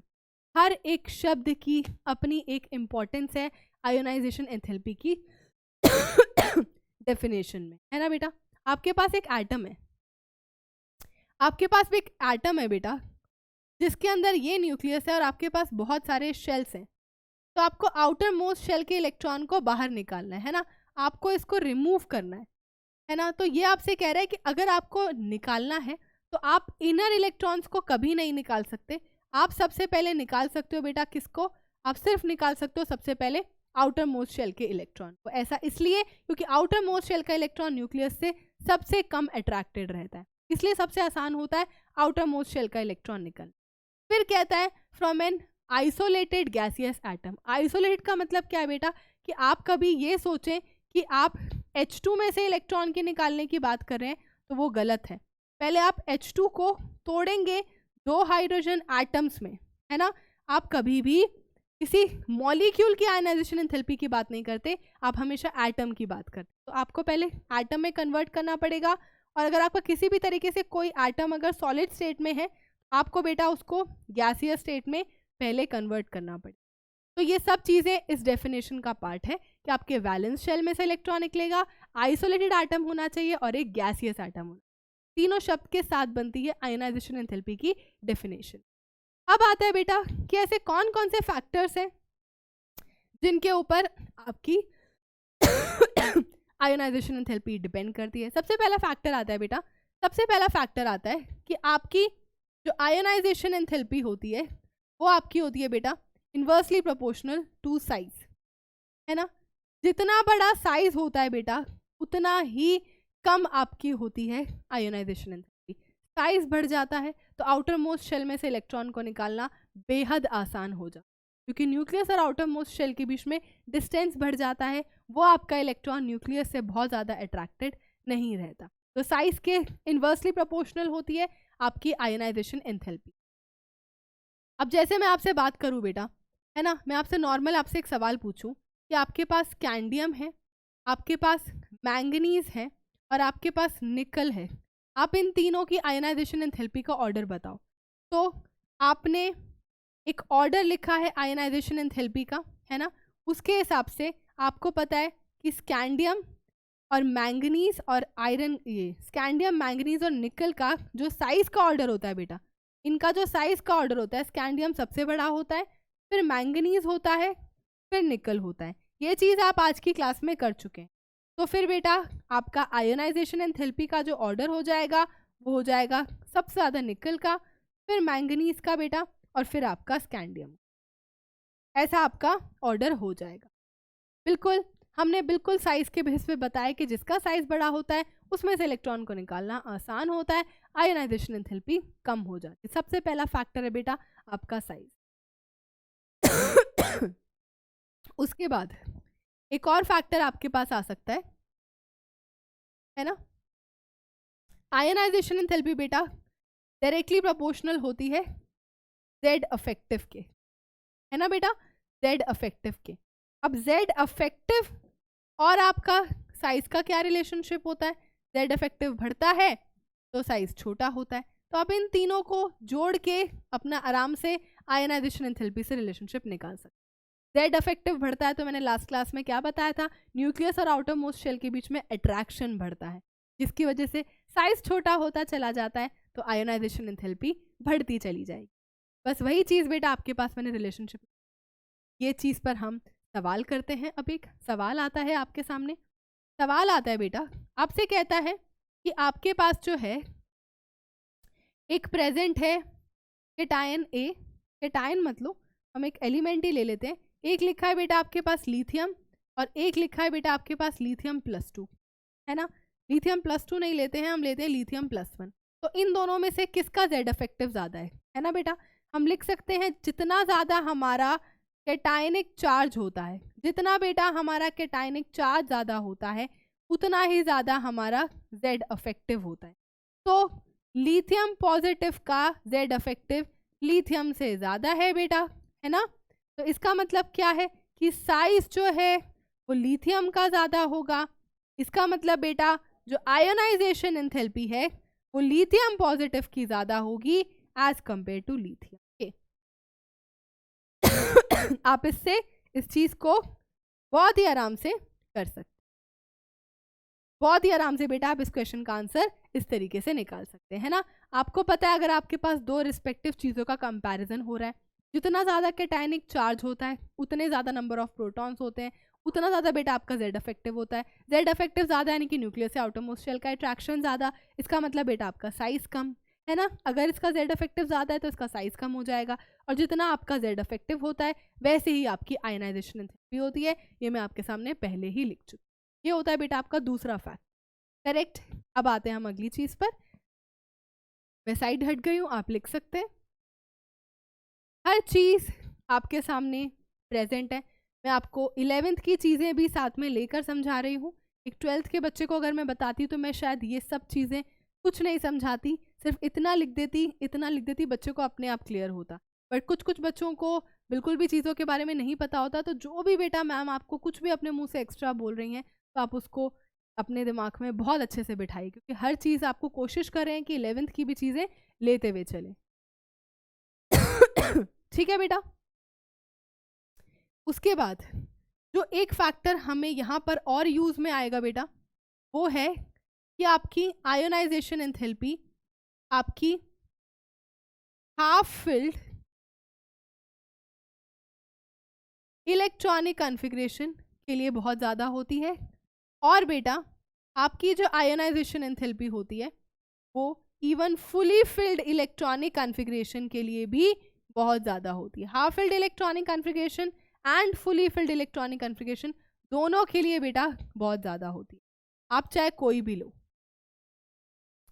अब जैसे कि मैं आपके सामने एग्जाम्पल लेकर बताती हूँ, मैं बेटा आपके सामने एग्जाम्पल लेकर बताती हूँ। जैसे कि आपके सामने लिखा है कॉपर, है ना, और आपसे पूछा जा रहा है कॉपर +1, है ना। आपसे बोला जा रहा है बेटा कि इनकी आयोनाइजेशन एंथैल्पी को कंपेयर करिए। Compare ionisation enthalpy of copper and copper +1। अब हमें इनकी आयनाइजेशन एंथैल्पीज को बेटा कंपेयर करना है, तो ज़रा देखते हैं। सबका ध्यान होना चाहिए ब्लैक बोर्ड पर। अब बेटा कॉपर की इलेक्ट्रॉनिक कॉन्फ़िगरेशन जो आप लिखते हैं that is argon 3d10 4s1, है ना। और जब हम इसमें से एक इलेक्ट्रॉन को निकाल देते हैं, जब हम इसे कॉपर +1 बना लेते हैं तो ये बन जाता है आर्गन 3d10 4s0, यानी कि अब आपके पास आपके 4s में कोई इलेक्ट्रॉन है ही नहीं। आपसे बोल रहा है कि बेटा कॉपर और कॉपर +1 की आयनाइजेशन एंथैल्पीज को कंपेयर करिए। तो आप कैसे कंपेयर करें? एक और बात का ध्यान रखना बेटा कि आपको यहाँ पर इलेक्ट्रॉनिक कॉन्फ़िगरेशंस याद होनी चाहिए ionisation enthalpy of d block elements की, ठीक है। तो दोनों की आयनाइजेशन एंथैल्पीज को कंपेयर करना है। तो बेटा ध्यान से सुन लो आंसर कि कॉपर +1 के अंदर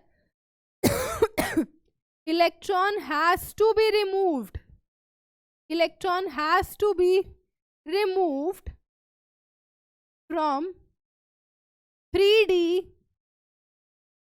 subshell which is filled, which is beta filled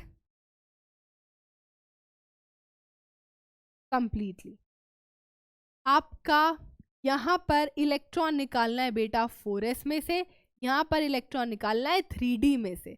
सबसे पहली चीज ही यही हो गई कि भाई एक है आपका 4th शेल, एक है आपका 3rd शेल, तो 4th शेल में से इलेक्ट्रॉन को निकालना ज्यादा आसान है क्योंकि वो न्यूक्लियस से दूर है, तो न्यूक्लियस से कम अट्रैक्टेड है।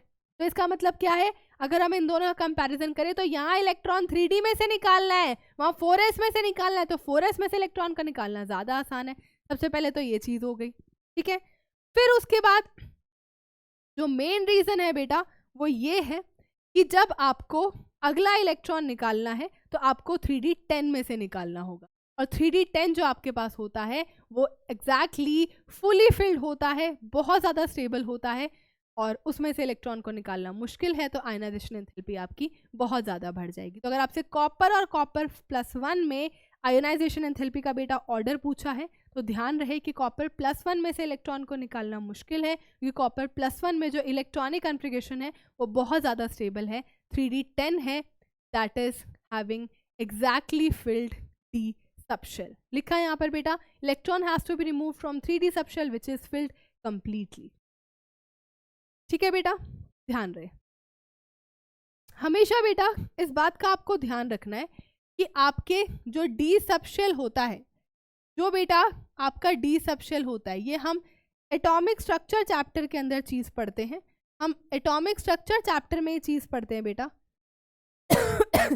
अगर आपके पास डी सबशेल 3d5 हो जाए और अगर आपके पास बेटा डी सबशेल 3d10 हो जाए तो उनको मैं डब्बा भी बना के दिखा देती हूँ, मैं बेटा डब्बा भी आपको बना के दिखा देती हूँ ताकि आपको कोई कंफ्यूजन ना हो।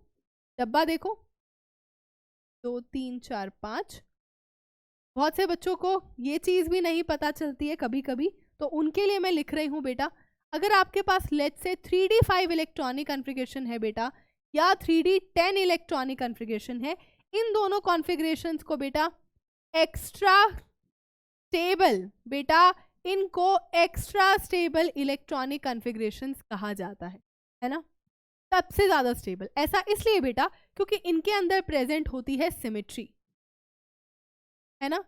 D5 के अंदर बेटा एक सिमेट्री है, D10 के बेटा अंदर एक सिमेट्री है, या तो पांचों के पांचों एक इलेक्ट्रॉन से भरे हों या पांचों के पांचों पूरे भरे हुए हों। ऐसी रिस्पेक्टिव इलेक्ट्रॉनिक कॉन्फ़िगरेशन को बहुत ज़्यादा स्टेबल इलेक्ट्रॉनिक कॉन्फ़िगरेशन माना जाता है। तो अब आप खुद से देख लो, यहाँ आपको इलेक्ट्रॉन 3d10 में से निकालना है, जिसको निकालना बेहद मुश्किल है क्योंकि ये इलेक्ट्रॉनिक कॉन्फ़िगरेशन एक्स्ट्रा स्टेबिलिटी की तरफ पहुंच गई है। ठीक है बेटा, तो ध्यान रहे ये चीज़। तो आयनाइजेशन एनर्जी हाफ फिल्ड और फुली फिल्ड इलेक्ट्रॉनिक कॉन्फ़िगरेशन के हिसाब से बदलती है। ठीक है, जैसे एक और सवाल आपके सामने आता है, एक और सवाल आता है बेटा आपके सामने, वो कहता है आपसे कि कंपेयर, एक और चीज़ मैं आपको बताना चाहती हूँ, कंपेयर करने से पहले एक और चीज़ मैं आपको बताना चाहती हूँ। बहुत बार ना बेटा आपको ऐसी चीज़ लिखी हुई दिखाई देगी कि IE1 क्या होता है, IE2 क्या होता है, IE3 क्या होता है ना। यानी कि ionization enthalpy first, ionization enthalpy second, ionization enthalpy third. अब हम तो आयनाइजेशन एंथैल्पी वर्ड ही पढ़ते हैं, तो भाई ये सब क्या है, तो ये भी आपको पता होना चाहिए। मान लो बेटा कि आपके पास एक एटम है A, है ना, और मैं उसमें से एक इलेक्ट्रॉन को निकाल के उसे A पॉजिटिव गैसियस बना दूं और एक इलेक्ट्रॉन को बाहर निकाल दूं, यानी कि मैं पहला इलेक्ट्रॉन बाहर निकाल, तो बेटा आप उसको आयोनाइजेशन एंथैल्पी वर्ड नहीं देंगे, आप उसे बोलेंगे फर्स्ट आयोनाइजेशन। आप ऐसी चीज को क्या बोलोगे बेटा, फर्स्ट आयोनाइजेशन एंथैल्पी, जब आपने पहला इलेक्ट्रॉन निकाला। अब आप अगर इसमें से इलेक्ट्रॉन को निकालते हैं और इसे A+2 गैसियस बना देते हैं, साथ में एक इलेक्ट्रॉन रिलीज हो जाता है, तो बेटा अब आप इसे आयोनाइजेशन एंथैल्पी शब्द नहीं बोल सकते, आपको बोलना पड़ेगा बेटा आयोनाइजेशन एंथैल्पी 2। ऐसे ही बेटा अगर वो आपसे बोलता है कि भाई इस A+2 गैसियस में से इलेक्ट्रॉन को निकाल के तुम A+3 इलेक्ट्रॉन कर दो, तो अब तुम फिर से वही बात है, इसे आयनाइजेशन एंथैल्पी नहीं बोल सकते, तुम इसे बोलोगे थर्ड आयनाइजेशन एंथैल्पी। यानी कि पहला इलेक्ट्रॉन निकालने के लिए अगर एनर्जी आप पूछ रहे हैं तो IE1, दूसरा इलेक्ट्रॉन निकालने के लिए एनर्जी पूछ रहे हैं तो IE2, तीसरा इलेक्ट्रॉन निकालने के लिए पूछ रहे हैं तो IE3। ये चीज़ें बिल्कुल आपके दिमाग में क्रिस्टल क्लियर होनी। ठीक है बेटा, तो अब उसी चीज पर ना आपसे एक सवाल पूछ लेते हैं। पूछता है बेटा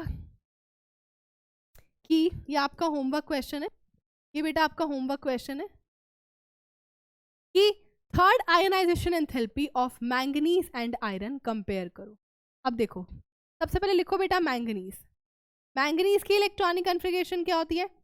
आर्गन 3d5 4s2, है ना। अब ये कह रहा है कि मैंगनीज में से एक इलेक्ट्रॉन को निकाल लो। मैंगनीज गैसियस में से एक इलेक्ट्रॉन को निकाल के Mn पॉजिटिव कर दो, प्लस इलेक्ट्रॉन कर दो। तो ये जो पूरी की पूरी प्रोसेस होगी बेटा, इसमें हम इसको क्या नाम देंगे? IE1, है ना। अब इसमें से एक इलेक्ट्रॉन को निकाल दो और बना दो Mn+2 प्लस एक और इलेक्ट्रॉन। इसको क्या नाम दोगे बेटा? IE2, यानी कि दूसरा इलेक्ट्रॉन निकालने के लिए कितनी एनर्जी चाहिए। उसके बाद कहता है बेटा कि अब मैंगनीज+2 से मैंगनीज+3 बना दो, है ना। मैंगनीज+2 से मैंगनीज+3 करा दो, और इसी का ही बेटा वो आपसे कंपैरिजन करा रहा है, वो आपसे IE3 का कंपैरिजन करा रहा है। अब आप इलेक्ट्रॉनिक कॉन्फ़िगरेशन देखो, आप किस पे पहुंचोगे? यहाँ आप क्या थे बेटा? 3d5 थे, 4s2 थे।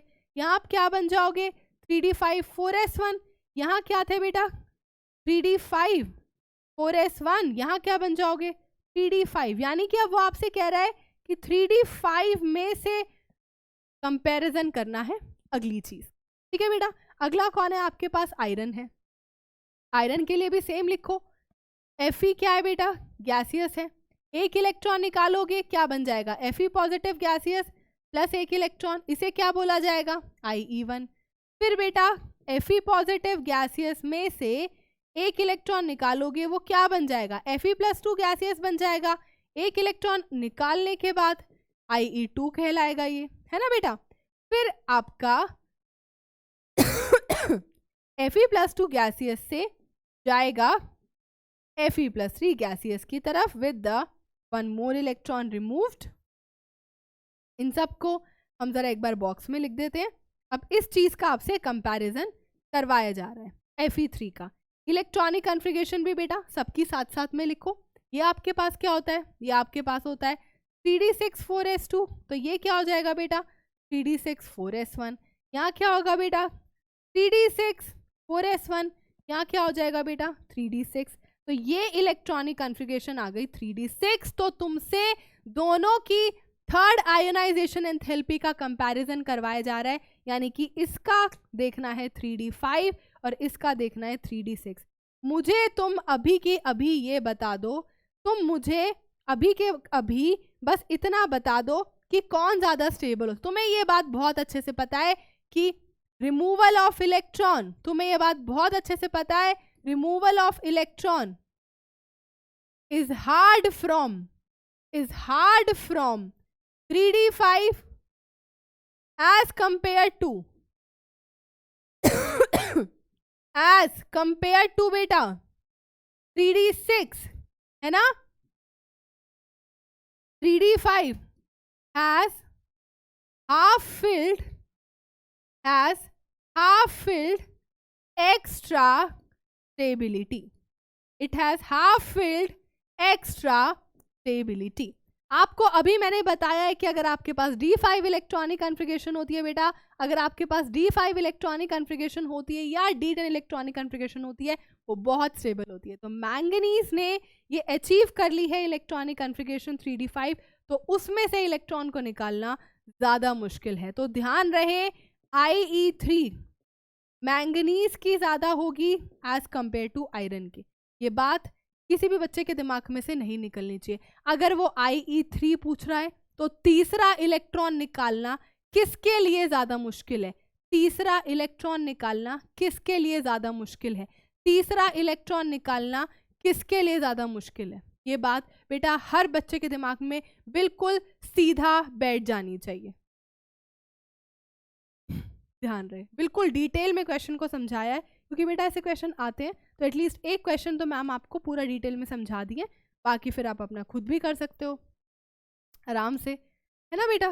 लिखेंगे इसे, ठीक है। तो ये था सबसे पहला सवाल। अब क्या होता है बेटा, अगली चीज, अब हमें आयोनाइजेशन एंथैल्पी का सबका मतलब समझ में आ चुका है। अब हम इसके बारे में पढ़ेंगे कि अगर हम लेफ्ट टू राइट जाते हैं बेटा, अगर हम लेफ्ट टू राइट जाते हैं तो हमारी आयोनाइजेशन एंथैल्पी के ऊपर, हमारी जो आयोनाइजेशन एंथैल्पी होती है पर क्या असर आता है जब हम जाते हैं बेटा लेफ्ट टू राइट। अब लेफ्ट टू राइट जब आप मूव कर रहे हैं तो बस एक ही बात का ध्यान रखना है, मैं लिख रही हूं यहाँ पर कि जब बेटा आप मूव करते हो स्कैंडियम से जिंक की तरफ, है ना, जब बेटा आप मूव करते हो स्कैंडियम से जिंक की तरफ तो आपका नॉर्मली बेटा जो आपका साइज होता है उसे क्या होना चाहिए, डिक्रीज, है ना।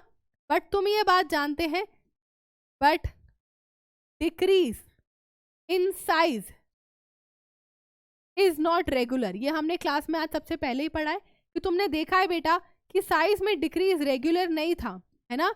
मैंगनीज तक साइज अपना डिक्रीज हो रहा था, फिर आयरन कोबाल्ट निकल में अपना सेम था, फिर कॉपर और जिंक के लिए बढ़ जा रहा था। जब साइज में इतना बेटा इरेगुलरिटी आ रही है, इतना एक्सेप्शन आ रहा है, इतना गड़बड़ हो रहा है, तो फिर बेटा आयोनाइजेशन एंथैल्पी में भी तो गड़बड़ होगा ना। तो इस बात का आपको ध्यान रखना है। आयोनाइजेशन एंथैल्पी में भी इसलिए गड़बड़ रहता है, स्कैंडियम से जिंक की तरफ जाते हो नॉर्मली साइज डिक्रीज होना चाहिए, but decrease in size is not regular due to their electronic configuration. ये सब चीजें बेटा उनकी इलेक्ट्रॉनिक कॉन्फ़िगरेशन के अंदर प्रेजेंट है। जब आप मैंगनीज तक जा रहे थे तो D5 था, there was no pairing, then pairing started तो सिग्मा आने लग गया, सिग्मा डोमिनेट करने लग गया, है ना, सिग्मा की वैल्यू आने लग गई आपके पास। और जैसे कॉपर जिंक पे गए तो सिग्मा बिल्कुल डोमिनेटिंग हो गया, उसने साइज को बेहद इंक्रीज कर दिया। ठीक है बेटा, तो इस चीज को ध्यान में रखते हुए बेटा from moving from left to right, जो जनरल ट्रेंड आपसे कहता है moving from left to right बेटा, जब आपसे जनरल ट्रेंड की बात करी जाती है तो आयोनाइजेशन एंथैल्पी आपकी इंक्रीज होगी, क्योंकि आपका साइज, देखो बेटा जनरली अगर size left to right decrease होता है तो जनरली आयोनाइजेशन एंथैल्पी इंक्रीज होगी। ये तब मानना है जब आपका साइज डिक्रीज हो रहा है, तो नॉर्मली ऐसा ही होना चाहिए, ऐसा ही होता है। लेकिन फिर भी हमारे पास क्योंकि साइज में एक्सेप्शन है तो आयोनाइजेशन एंथैल्पी में भी एक्सेप्शन आती है। पूरा का पूरा ऑर्डर मैं अब आपके सामने लिख रही हूँ, है ना बेटा। अब मैं आपके सामने ऑर्डर लिख रही हूं, order of ionisation enthalpy, order of ionisation enthalpy जब आप मूव कर रहे हो बेटा कहां से, स्कैंडियम से जिंक की तरफ।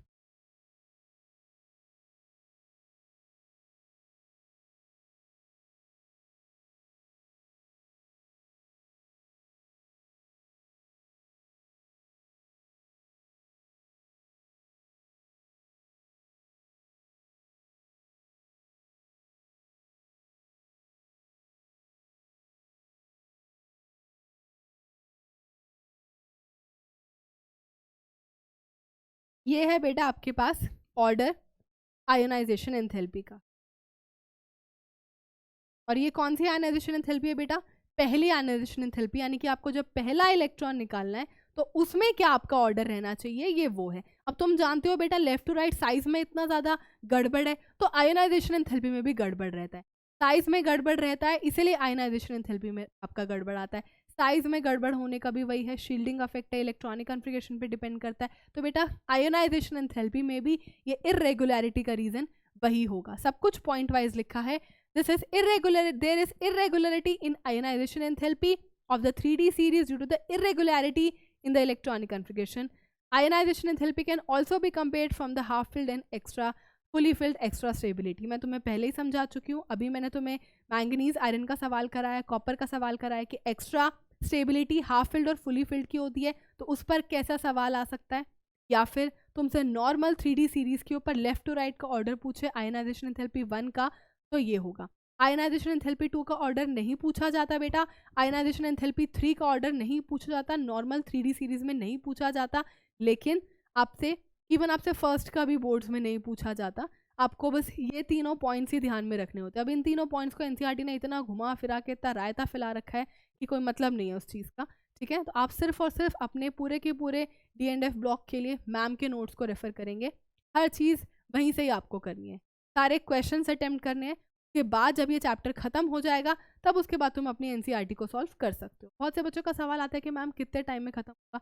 बेटा अभी तो तीसरा ही लेक्चर आपके पास हुआ है, आराम से पढ़ो, ये चैप्टर बहुत ज़्यादा लंबा नहीं है। और अगर तुम ये सोच रहे हो कि प्री बोर्ड्स के हिसाब से प्रिपरेशन करो तो बेटा प्री बोर्ड्स तो किसी के कल से हैं, किसी के परसों से हैं, किसी के 10 तारीख से, किसी के 15 तारीख से हैं। तो हम प्री बोर्ड्स के लिए थोड़ी ना प्रिपरेशन कर रहे हैं, हम तो बोर्ड्स के लिए प्रिपरेशन कर रहे हैं। तो आपका फोकस बोर्ड्स होना चाहिए। प्री बोर्ड्स में आप जैसे जैसे अपने मार्क्स जिस तरीके से पढ़ के ला सकते हैं लाइए, लेकिन focus should be on the boards.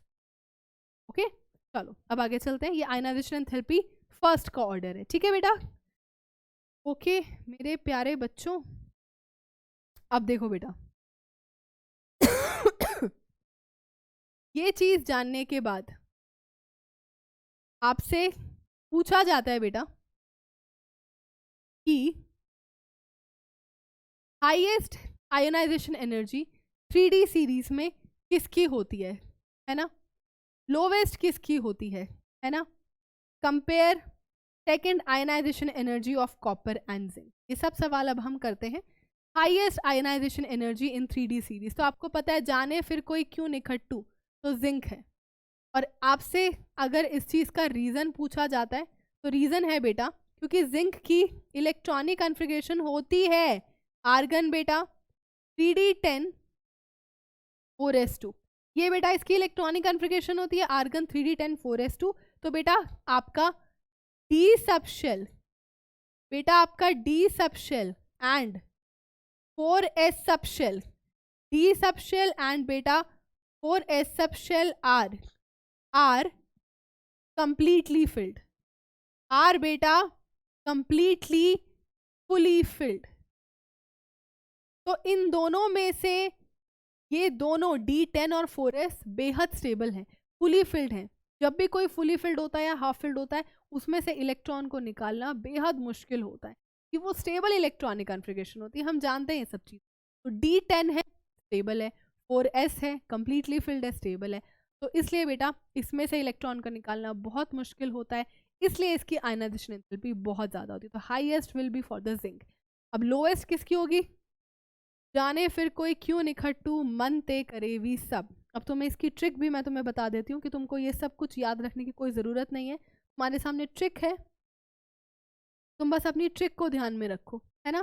तुम बस बेटा अपनी ट्रिक को ध्यान में रखो। लेफ्ट टू राइट की ट्रिक है, जाने फिर कोई क्यों निखट्टू मन ते करे वी सब।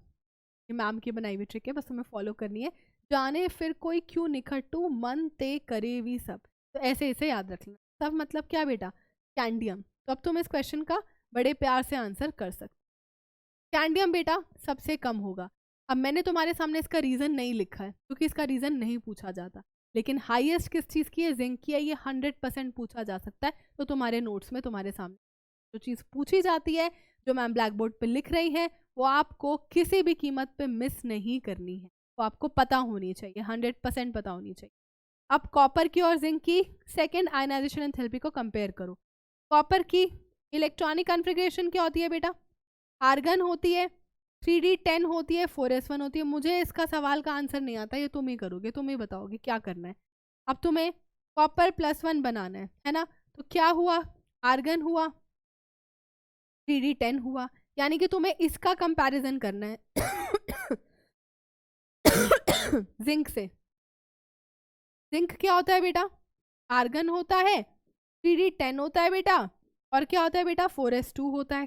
तो जब अपन जिंक +1 करेंगे तो ये क्या होता है बेटा 3D10 4s1, यानी कि यहाँ से तुम्हें इलेक्ट्रॉन निकालना है बेटा 3D10 में से, और यहाँ तुम्हें इलेक्ट्रॉन निकालना है बेटा 4s1 में से। तुम ही मुझे बता दो बेटा कि किस में से इलेक्ट्रॉन को निकालना ज़्यादा मुश्किल है। तुम ही बता दो इसमें से कौन ज़्यादा स्टेबल है। तो बिल्कुल बेटा बिल्कुल, मैंने आपकी आवाज़ को सुन लिया है, मैंने आपकी आवाज़ को सुन लिया है कि copper +1 is more stable then zinc +1, है ना। कॉपर +1 जो कि 3D10 है ज़्यादा स्टेबल है एज कम्पेयर टू जिंक +1 में जो कि 4s1 में है। इसलिए बेटा जो आपकी सेकेंड आयनाइजेशन एंथैल्पी होगी वो कॉपर की ज़्यादा होगी बेटा जब हम ऐसा लिखते तो हम कभी भी इन पे वो नहीं शो करते चार्ज, तो कॉपर की ज़्यादा होगी as compare to zinc ionization enthalpy second.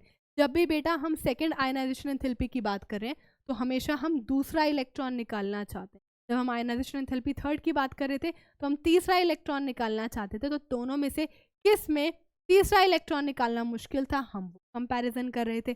यहाँ पर हम दोनों में से कंपैरिजन कर रहे हैं, अब हम दूसरा इलेक्ट्रॉन निकालना चाहते हैं। तो दूसरा इलेक्ट्रॉन निकालना है तो भाई इसमें से हमें 3d10 में से निकालना पड़ेगा, इसमें बेटा 4s1 में से निकालना पड़ेगा।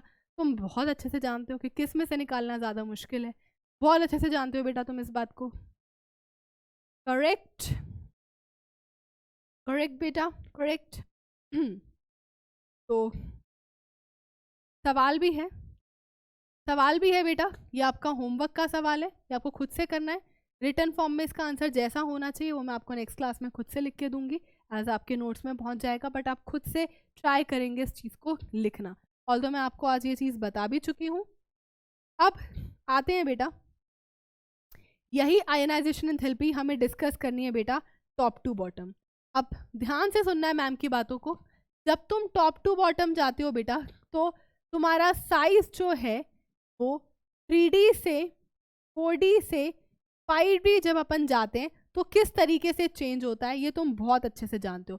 3D से 4D जाते हो तो तुम्हारा साइज जो है वो इंक्रीज होता है बेटा, और जब तुम 4D से 5D जाते हो तो तुम्हारा जो साइज होता है वो ऑलमोस्ट कांस्टेंट रहता है। ये बात हर बच्चा जानता है। आज की क्लास में हमने ये सब चीज़ें डिस्कस करी। ऑलमोस्ट कांस्टेंट साइज रहता है 4D से 5D पर, और 3D से 4D पर जाने पे साइज आपका जो है इंक्रीज होता है ना बेटा।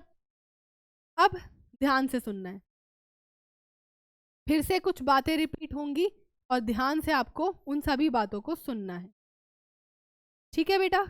सभी बातों को आप ध्यान से फिर से सुनेंगे, हर बच्चा ध्यान से सुनेगा।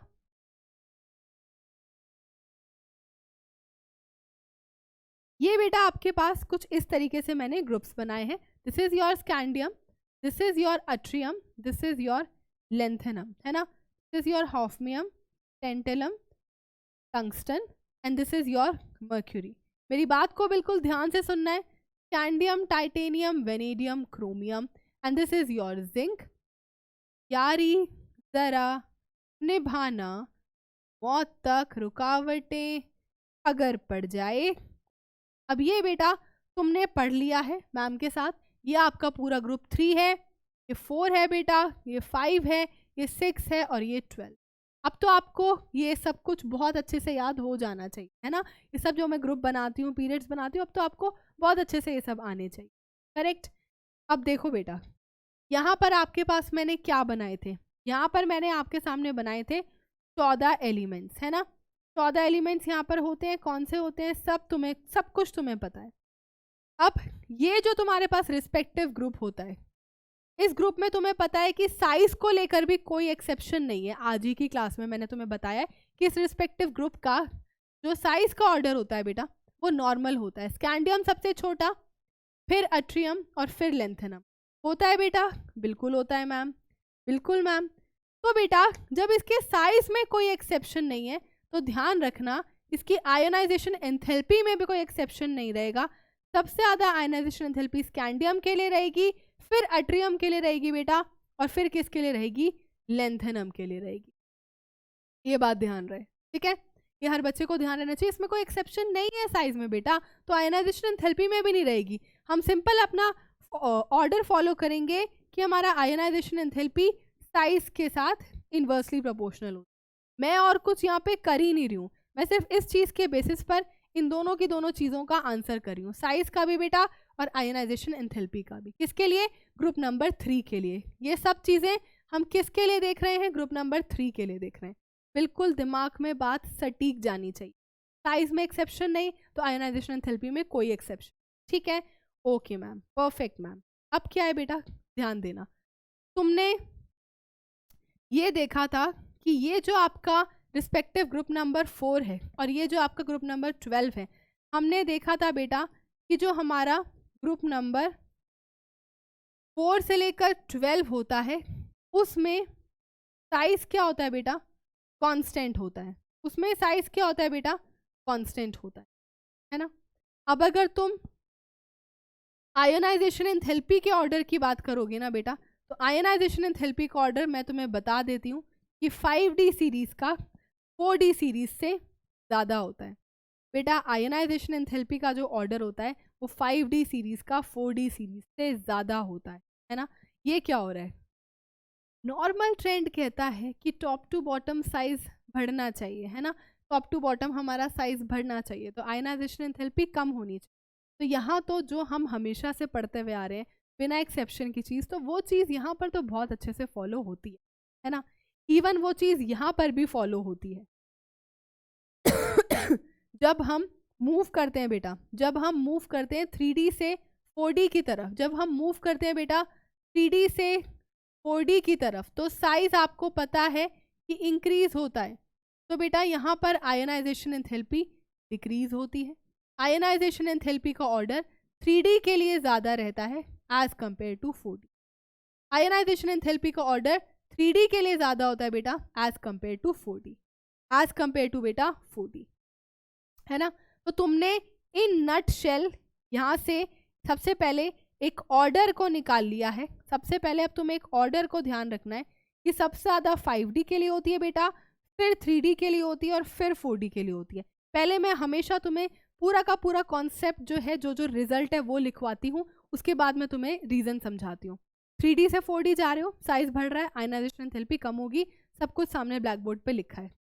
4D से 5D की तरफ जाते हो, साइज ऑलमोस्ट कांस्टेंट रहता है। जब साइज ऑलमोस्ट कांस्टेंट है तो तुम्हें नहीं पता कि किसकी आयोनाइजेशन एंथैल्पी ज़्यादा होनी चाहिए, किसकी कम होनी चाहिए। अब एक्सपेरिमेंटल रिजल्ट्स बताते हैं कि 5D की आयोनाइजेशन एंथैल्पी ज़्यादा होती है 4D से। रीज़न मैं सब समझाऊंगी एक्सपेरिमेंट रिजल्ट के हिसाब से। ये नाउ अब इन तीनों का ऑर्डर ये रहता है, सबसे ज़्यादा 5D, फिर 3D, फिर 4D। इधर इधर ये बात दिमाग में से किसी बच्चे के कभी नहीं निकलनी चाहिए। अब देखो बेटा, ऐसा क्यों होता है? ऐसा इसलिए होता है बेटा, तुम मुझे एक बात बताओ, तुम खुद से बताओ बेटा, कि जब तुम 3D सीरीज से, जब तुम 3D सीरीज से 4D सीरीज से 5D सीरीज की तरफ जा रहे हो, है ना बेटा, जब तुम यहाँ पर ऐसे जा रहे हो, तो मुझे तुम ये बताओ कि आप स्कैंडियम से जिंक की तरफ मूव कर रहे हैं, क्या अपने पास कोई F इलेक्ट्रॉन्स की फिलिंग हुई? नहीं हुई। कहीं भी इलेक्ट्रॉनिक कन्फिगरेशन में हमने F नहीं भरा। तुमने बोला 3D5 4s2 लिखते हो, 3D10 4s2 लिखते हो, तो तुम कहाँ F की फिलिंग कर रहे हो? जब तुम अपने 4D सीरीज पे आते हो तब भी तुम्हारे पास कोई F की फिलिंग नहीं होती, कोई F ब्लॉक एलिमेंट अभी तक इंट्रोड्यूस ही नहीं हुआ है। नहीं हुआ है ना बेटा। लेकिन लेंथेनम के बाद, लेकिन बेटा लेंथेनम के बाद ये जितने भी एलिमेंट्स आपके पास प्रेजेंट है, इन सभी के सभी एलिमेंट्स के अंदर, इन सभी के सभी एलिमेंट्स के अंदर F इलेक्ट्रॉन्स आर प्रेजेंट बेटा। F electrons are present in all elements बेटा, है ना। F electrons are present in all elements. हम यहाँ पर कंपैरिजन कर रहे हैं बेटा, किसका? हम यहाँ पर कंपैरिजन कर रहे हैं बेटा 4D सीरीज के इन सब एलिमेंट्स का, और हम कंपैरिजन कर रहे हैं बेटा 5D सीरीज के इन सभी एलिमेंट्स का। सबसे पहले, है ना, देखो 3D से 4D गए थे तो कोई परेशानी नहीं थी, वहाँ साइज बढ़ रहा था, आयोनाइजेशन एंथैल्पी कम हो रही थी। लेकिन जब अपन 4D से 5D जा रहे हैं तो हमें ये समझ में नहीं आ रहा कि यार ऐसा कैसे हो गया कि 5D सीरीज की आयोनाइजेशन एंथैल्पी 4D सीरीज से ज़्यादा आने लगी। हमारे दिमाग में ये खटक रहा है, तो उसके लिए अब हम सोच रहे हैं कि ऐसा क्यों हुआ होगा। देखो, जब तुम हॉफनियम से मर्क्यूरी की तरफ जाते हो तो तुम्हें पता है कि तुम्हारी F इलेक्ट्रॉन्स की फिलिंग होती है ना। बीच में क्या आया था? 14 एलिमेंट्स आए थे सीरियम से ल्यूटेटियम की तरफ। सीरियम में F1 भरना शुरू करते हो, ल्यूटेटियम में F14 की तरफ पूरा भर देते हो, फिर F14 की तरफ को भरने के बाद हैफनियम की एलिमेंट की इलेक्ट्रॉनिक कॉन्फ़िगरेशन स्टार्ट होती है, जो भी स्टार्ट होती है बेटा 5D1, फिर 5D2 करते करते यहाँ पर आप कहाँ तक पहुँच जाते हैं? 5D10, अपना 6s2 तक आप पहुँच जाते हैं ना। अब बेटा अगर जिंक की इलेक्ट्रॉनिक कॉन्फ़िगरेशन आपकी 3D10 4s2 होती है बेटा, तो इसकी क्या होगी? इसकी 5D10 होगी ना बेटा, 6s2 होगा, और उससे पहले आप पूरा 4f14 भर के आए हुए होते हैं, है ना। फिर 5D1, 5D2, 5D3 करते करते करते आप 5D10 तक पहुंचते हैं। यानी कि इन सभी के सभी एलिमेंट्स के अंदर ना बेटा, इन सभी के सभी एलिमेंट्स के अंदर आप 4F की फिलिंग करके बैठे हैं बेटा। आप इन सभी एलिमेंट्स के अंदर 4F की फिलिंग करके बैठे हैं, यानी कि 4F electrons are present in all elements. And हम लिखेंगे F electrons are having बेटा poor shielding effect. F electrons का होता है बेटा poor shielding effect. F electrons are having the poor shielding effect, जिसकी वजह से क्या होता है, आउटर मोस्ट इलेक्ट्रॉन क्या होता है उसकी वजह से, outer most electron is tightly held, outermost electron is tightly held to the nucleus, to the beta nucleus.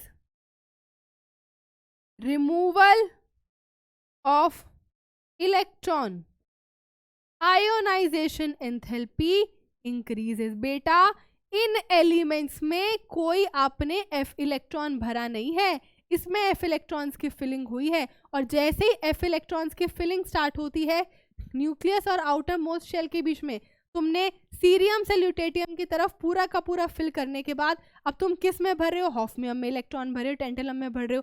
तो बेटा अंदर जो इलेक्ट्रॉन्स प्रेजेंट है वो F के अंदर प्रेजेंट है, पूरा F भरा हुआ है, F के अंदर इलेक्ट्रॉन्स प्रेजेंट है, उनका कोई शील्डिंग इफेक्ट वैसे भी नहीं होता। तो तुम्हारा जैसे जैसे अगला इलेक्ट्रॉन भरता है आपके आउटर मोस्ट शेल से अट्रैक्शन बढ़ती चली जाती है, आपका जो है आयोनाइजेशन एंथैल्पी बढ़ता चला जाता है। तो बस बेटा एक ही रीज़न है यहाँ पे, जब हम जाते हैं अपना 4D सीरीज से 5D की तरफ, हम जब हैफनियम से मर्क्यूरी की तरफ जाते हैं तो इन सभी इलेक्ट्रॉन्स में F इलेक्ट्रॉन्स प्रेजेंट होने की वजह से, F इलेक्ट्रॉन्स का पुअर शील्डिंग इफेक्ट होने की वजह से न्यूक्लियस और आउटर मोस्ट शेल में इलेक्ट्रॉन के बीच में जो अट्रैक्शन है वो बढ़ती चली जाती है, आयोनाइजेशन एंथैल्पी बढ़ती चली जाती है। तो आप खुद से सोचिए सबसे ज़्यादा आपके न्यूक्लियस और आउटर मोस्ट शेल के बीच में अट्रैक्शन किसके अंदर होगी, सबसे ज़्यादा अट्रैक्शन रहती है बेटा आपकी मर्क्यूरी के अंदर। सबसे ज़्यादा अट्रैक्शन बेटा किसके अंदर होती है, मर्क्यूरी के अंदर। मर्क्यूरी के अंदर आपके पास maximum attraction of outermost electron and nucleus, है ना बेटा, क्योंकि आपने भरना स्टार्ट किया यहाँ पे 5D1, है ना बेटा, 5D2 करते करते आप यहाँ पर कहाँ पे पहुंचे, 5D10 में, है ना बेटा। अब आपको पता है कि शील्डिंग इफेक्ट पुअर होने की वजह से ये सब चीजें हो रही हैं, करेक्ट बेटा, ध्यान रहे। इसलिए आपका 4D और 5D में से 5D का आयनाइजेशन एंथैल्पी ज़्यादा रहता है, क्योंकि आपके 4D में कोई F नहीं है लेकिन आपके 5D में F है, और 5D में भी सबसे ज़्यादा आयनाइजेशन एंथैल्पी आपकी मर्क्यूरी की होती है। पूरे के पूरे D ब्लॉक एलिमेंट्स में से सबसे ज़्यादा आयनाइजेशन एंथैल्पी मर्क्यूरी की होती है, क्योंकि मर्क्यूरी के अंदर F भी कम्प्लीटली फिल्ड होता है, जिसका कोई भी आपका सिग्मा नहीं रहता, वो कोई आपके बीच में दीवार बन के इलेक्ट्रॉन्स खड़े नहीं हो पाते। और डी में इलेक्ट्रॉन्स भरते हो तो डी में भी आपका पुअर शील्डिंग इफेक्ट होता है। मैंने आपको बताया था कि एस और पी का शील्डिंग इफेक्ट यानी कि शील्डिंग पावर ज़्यादा होती है, उनकी दीवार ज़्यादा लंबी होती है, और जो आपका डी एफ होता है उसकी दीवार छोटी होती है, तो बेटा उनका शील्डिंग इफेक्ट पुअर। अगर आप डी और एफ इलेक्ट्रॉन्स की फिलिंग करते हैं तो उस केस में आपका न्यूक्लियस आपके आउटर मोस्ट शेल से बहुत ज़्यादा अट्रैक्टिव। ऐसा कोई ज़रूरी नहीं है कि आपका अगर अट्रैक्शन ज़्यादा है तो साइज़ आपका छोटा ही रहेगा, साइज़ में बहुत बार चेंजेस नहीं भी आते, है ना, बहुत बार आयनाइजेशन एंथैल्पी में भी चेंजेस नहीं आते। लेकिन अगर एक्सपेरिमेंटल डाटा हमसे ये कह रहा है तो हमें उस चीज़ को सेटिस्फाई अपने कंसेप्ट से करना है। हमारी एनसीईआरटी जो हमें बोलती है वही कंसेप्ट से हमें अपने दिमाग में बिठाना है कि ऐसा इसलिए हो रहा होगा, ऐसा बेटा इसलिए हो रहा होगा, ये बात ध्यान रहे। ठीक है, लिखेंगे इस चीज़ को, ठीक है बेटा। तो इसी के साथ ही हम ख़त्म करते हैं अपना आज का lecture. We have today successfully completed the atomic size and ionization enthalpy. Next class में हम बाकी सभी के सभी प्रॉपर्टीज जो भी डी ब्लॉक एलिमेंट्स की है उसे डिस्कस करेंगे। तो आपको जो है आज के लेक्चर को बहुत अच्छे से देखना है। आज के लेक्चर में बेटा अंडरस्टैंडिंग पोर्शन बहुत ज़्यादा था कि बहुत से बच्चे जब एनसीईआरटी को पढ़ने बैठेंगे तो अगर आप ये सब चीज़ों को नहीं अगर मेरे साथ डिस्कस करेंगे तो आपको एनसीईआरटी को समझना बहुत मुश्किल। तो ये बेसिक्स थे आज की क्लास में एटॉमिक साइज और आयनाइजेशन, ठीक है। तो इनको आपको बहुत अच्छे से पढ़ना है, करेक्ट बेटा। इसी के साथ ही हम खत्म करते हैं आज का लेक्चर। जो भी मैंने आपको होमवर्क दिया है आप उसे कंप्लीट करेंगे, उसका सोल्यूशन आपको नेक्स्ट लेक्चर में। Please solve your DPPs. जो भी आपको डीपीपीज दी जाती हैं आपको मैंने बताया था कि आपको ऐप पे जाके आपका बैच परचेज करना है। परचेज करने का मतलब ये नहीं है बेटा कि दैट यू हैव टू पे फॉर दैट। आपको सिर्फ परचेज का बटन दबाना है जिससे कि आप लेक्चर्स के लिए एनरोल्ड हैं, अब आप लेक्चर्स को देख सकते हैं। क्योंकि अगर आप यूट्यूब से लेक्चर को देख रहे हैं तो वहाँ पर आपकी क्वालिटी जो है वीडियो की वो आपके नेटवर्क पे डिपेंड करती है। तो बेटर है कि आप ऐप से देखें कि आपको ये सब बैरियर्स आए ही ना, ठीक है बेटा। With all of this positivity, let's end the lecture. Thank you so much for attending the lecture.